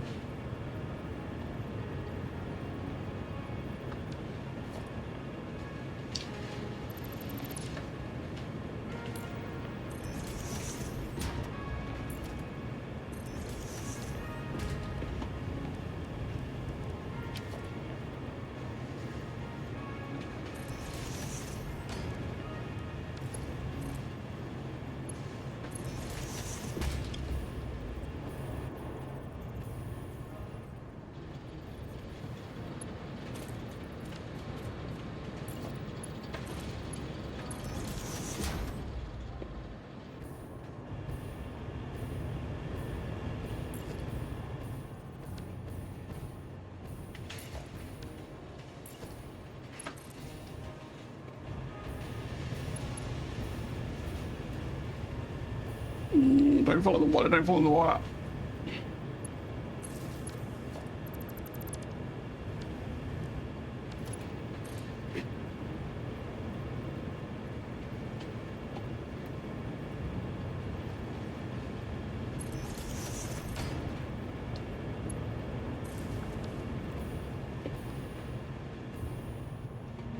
Okay, we should be able to delete the old power poles, and it should stay online theoretically. I mean, it's self-sufficient, so it's going to keep running anyway. And it did not stay online. Did I turn that power switch on, or is it actually off?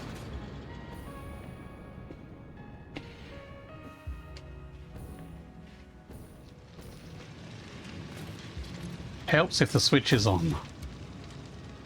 There we go.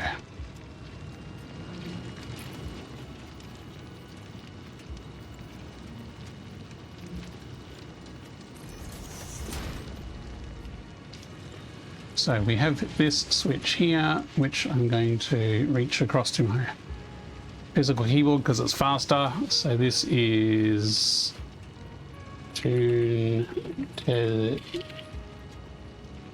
coal power.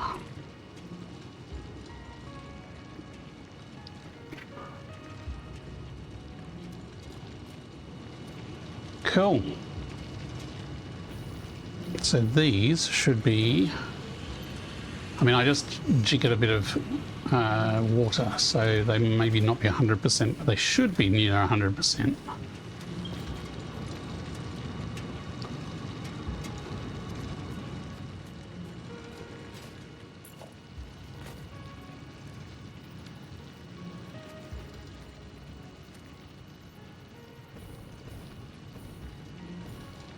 Okay, it doesn't quite make it.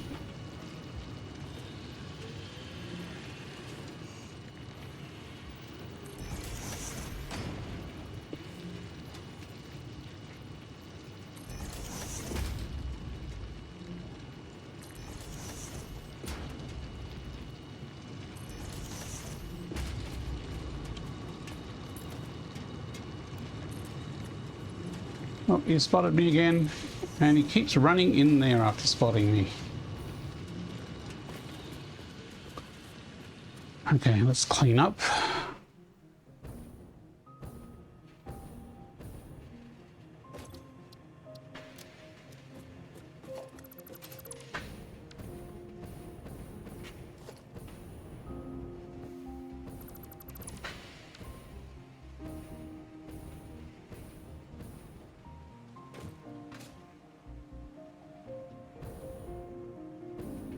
One minor thing that no one will ever know about, but it will bug me. So every single one of these poles is currently floating.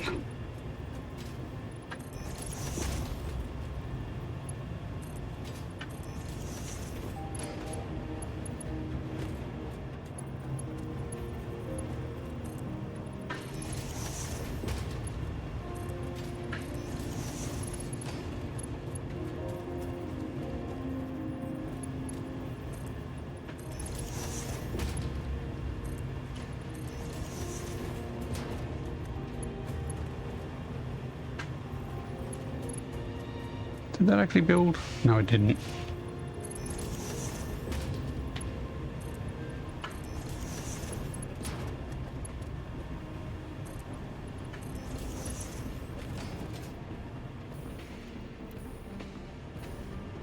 Okay. So what are we going to do next time? I think we need to go back to the plastics factory and actually finish putting walls on it. And then we might start with some trains and actually get some train logistics going, or at least start setting up stations. The trains don't have anywhere to go yet. But we do have a warehouse that eventually trains will run to. It's not really needed at this stage though.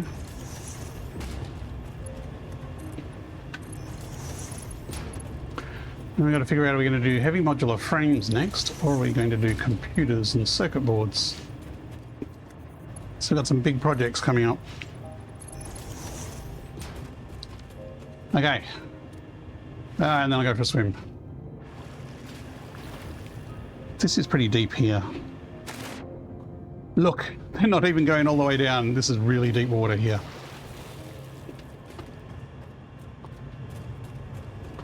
I need to put some pontoons or something down there so it's actually floating. And I actually need a walkway across here.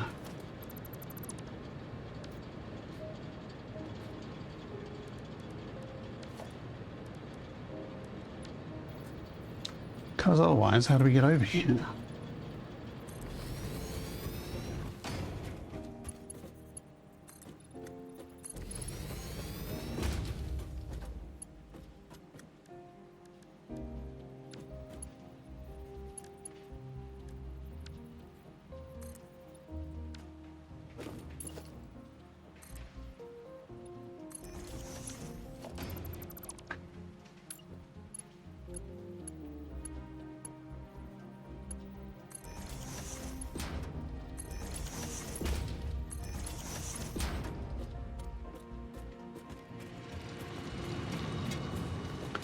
Here we go. Okay.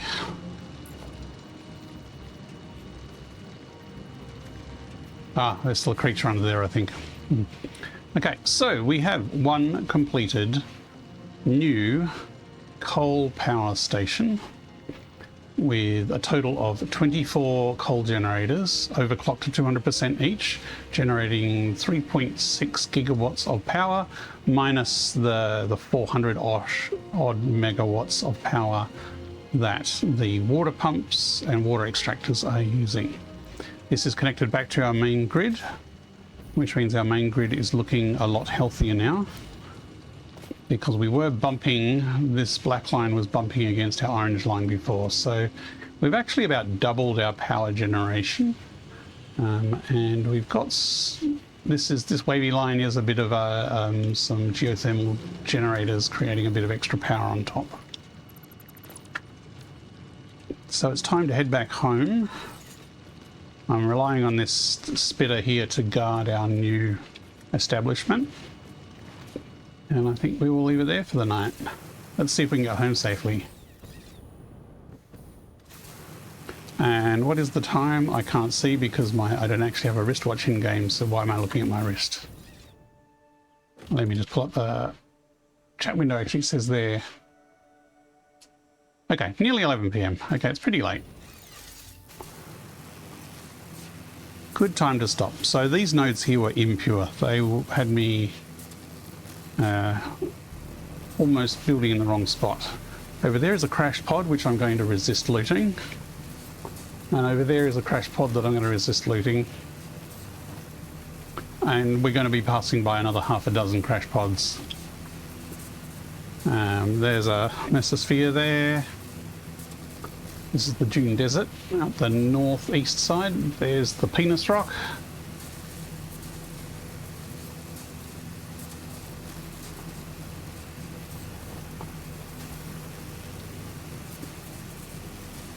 Another mesosphere.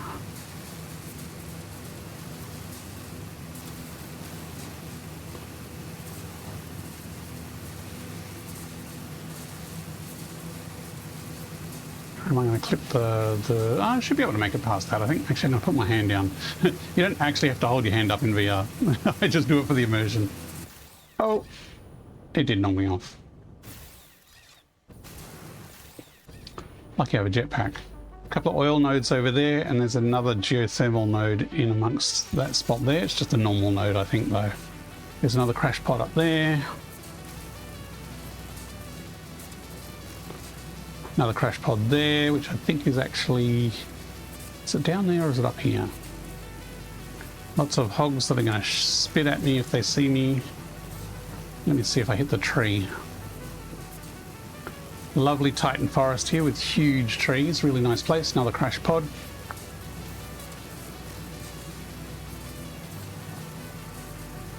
Maybe we should build a hypertube out here.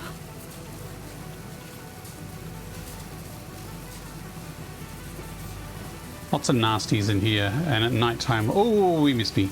Look, there's another crash pod surrounded by uranium. Lovely.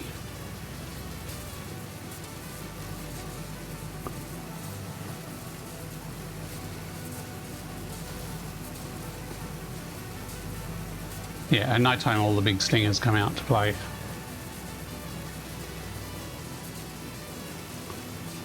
Now back near home, we've got the space elevator over there.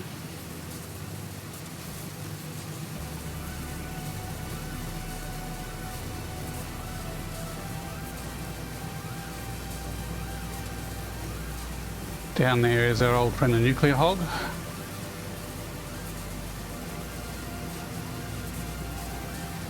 And here we are back home.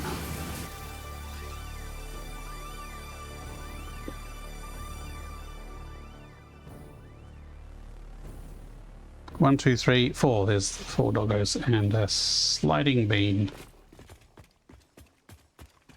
Hey doggos. Got anything interesting?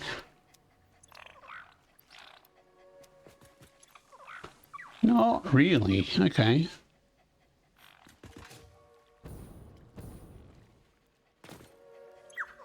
Oh, Snowy's at least got some aluminium casings. Nothing we really need at this stage, although we're starting to unlock the good stuff, so...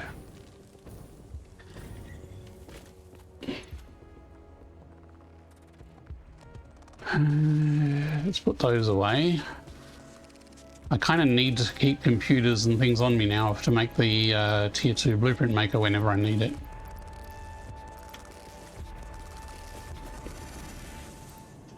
Let's recycle some animal bits. Nothing else there to recycle. Let's top up our liquid biofuel because we don't really want to run out of that. Don't know if I need to carry around the packaged fuel as well. That's actually left over from the plastics factory. Okay. So the plastics factory is over here on the blue crater. Could just see it through the fog there in the distance. So it's producing 180 plastic and 180 rubber per minute. Not that I need it yet, but I know from past experience you tend to need a lot. So I made a modular factory that I can then scale up vertically and just build up as much as I need it. But at the moment that's what it's producing. But it needs a lot more architecture done. Like the main structure and function is there, but that's probably what I'll be doing next time, or I might actually do some of that off stream. I'll see how I go.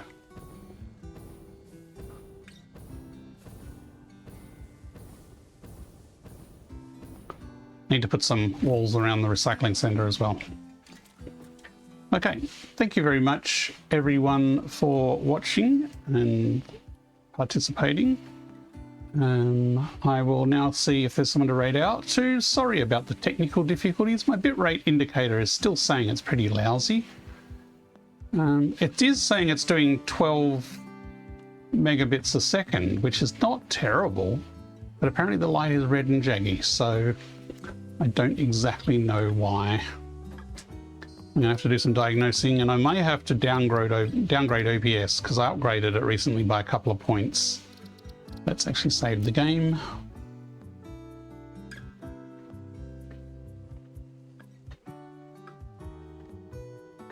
Dune Desert,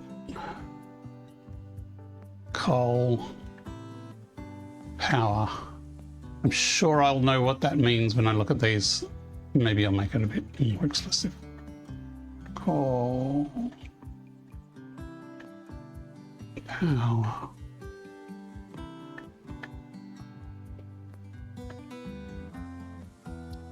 Okay, cool. Nice, thanks very much. Let me just switch to my desktop and I'll see if there's someone worthy of raiding out to. Once again, thanks very much and have a good weekend, and I will see you next week.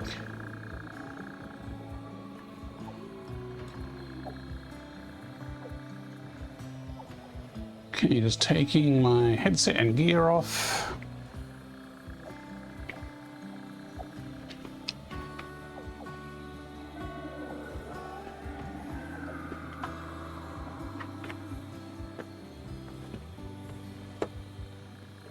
Okay.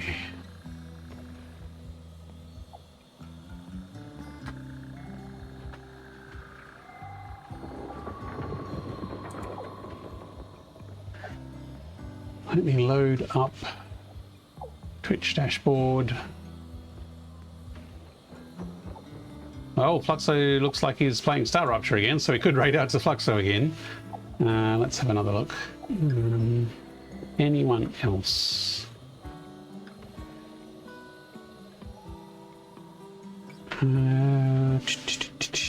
Oh, Essenber's playing Satisfactory. Cool. Hopefully he's not about to wrap up. Essenber's a good... Oh, he's actually just starting his stream. Excellent timing. Let's go over to Essenber. He's a really good builder. He's making some pretty huge builds. So let's go over there, raid, and thank you very much, and I'll see you in the next stream.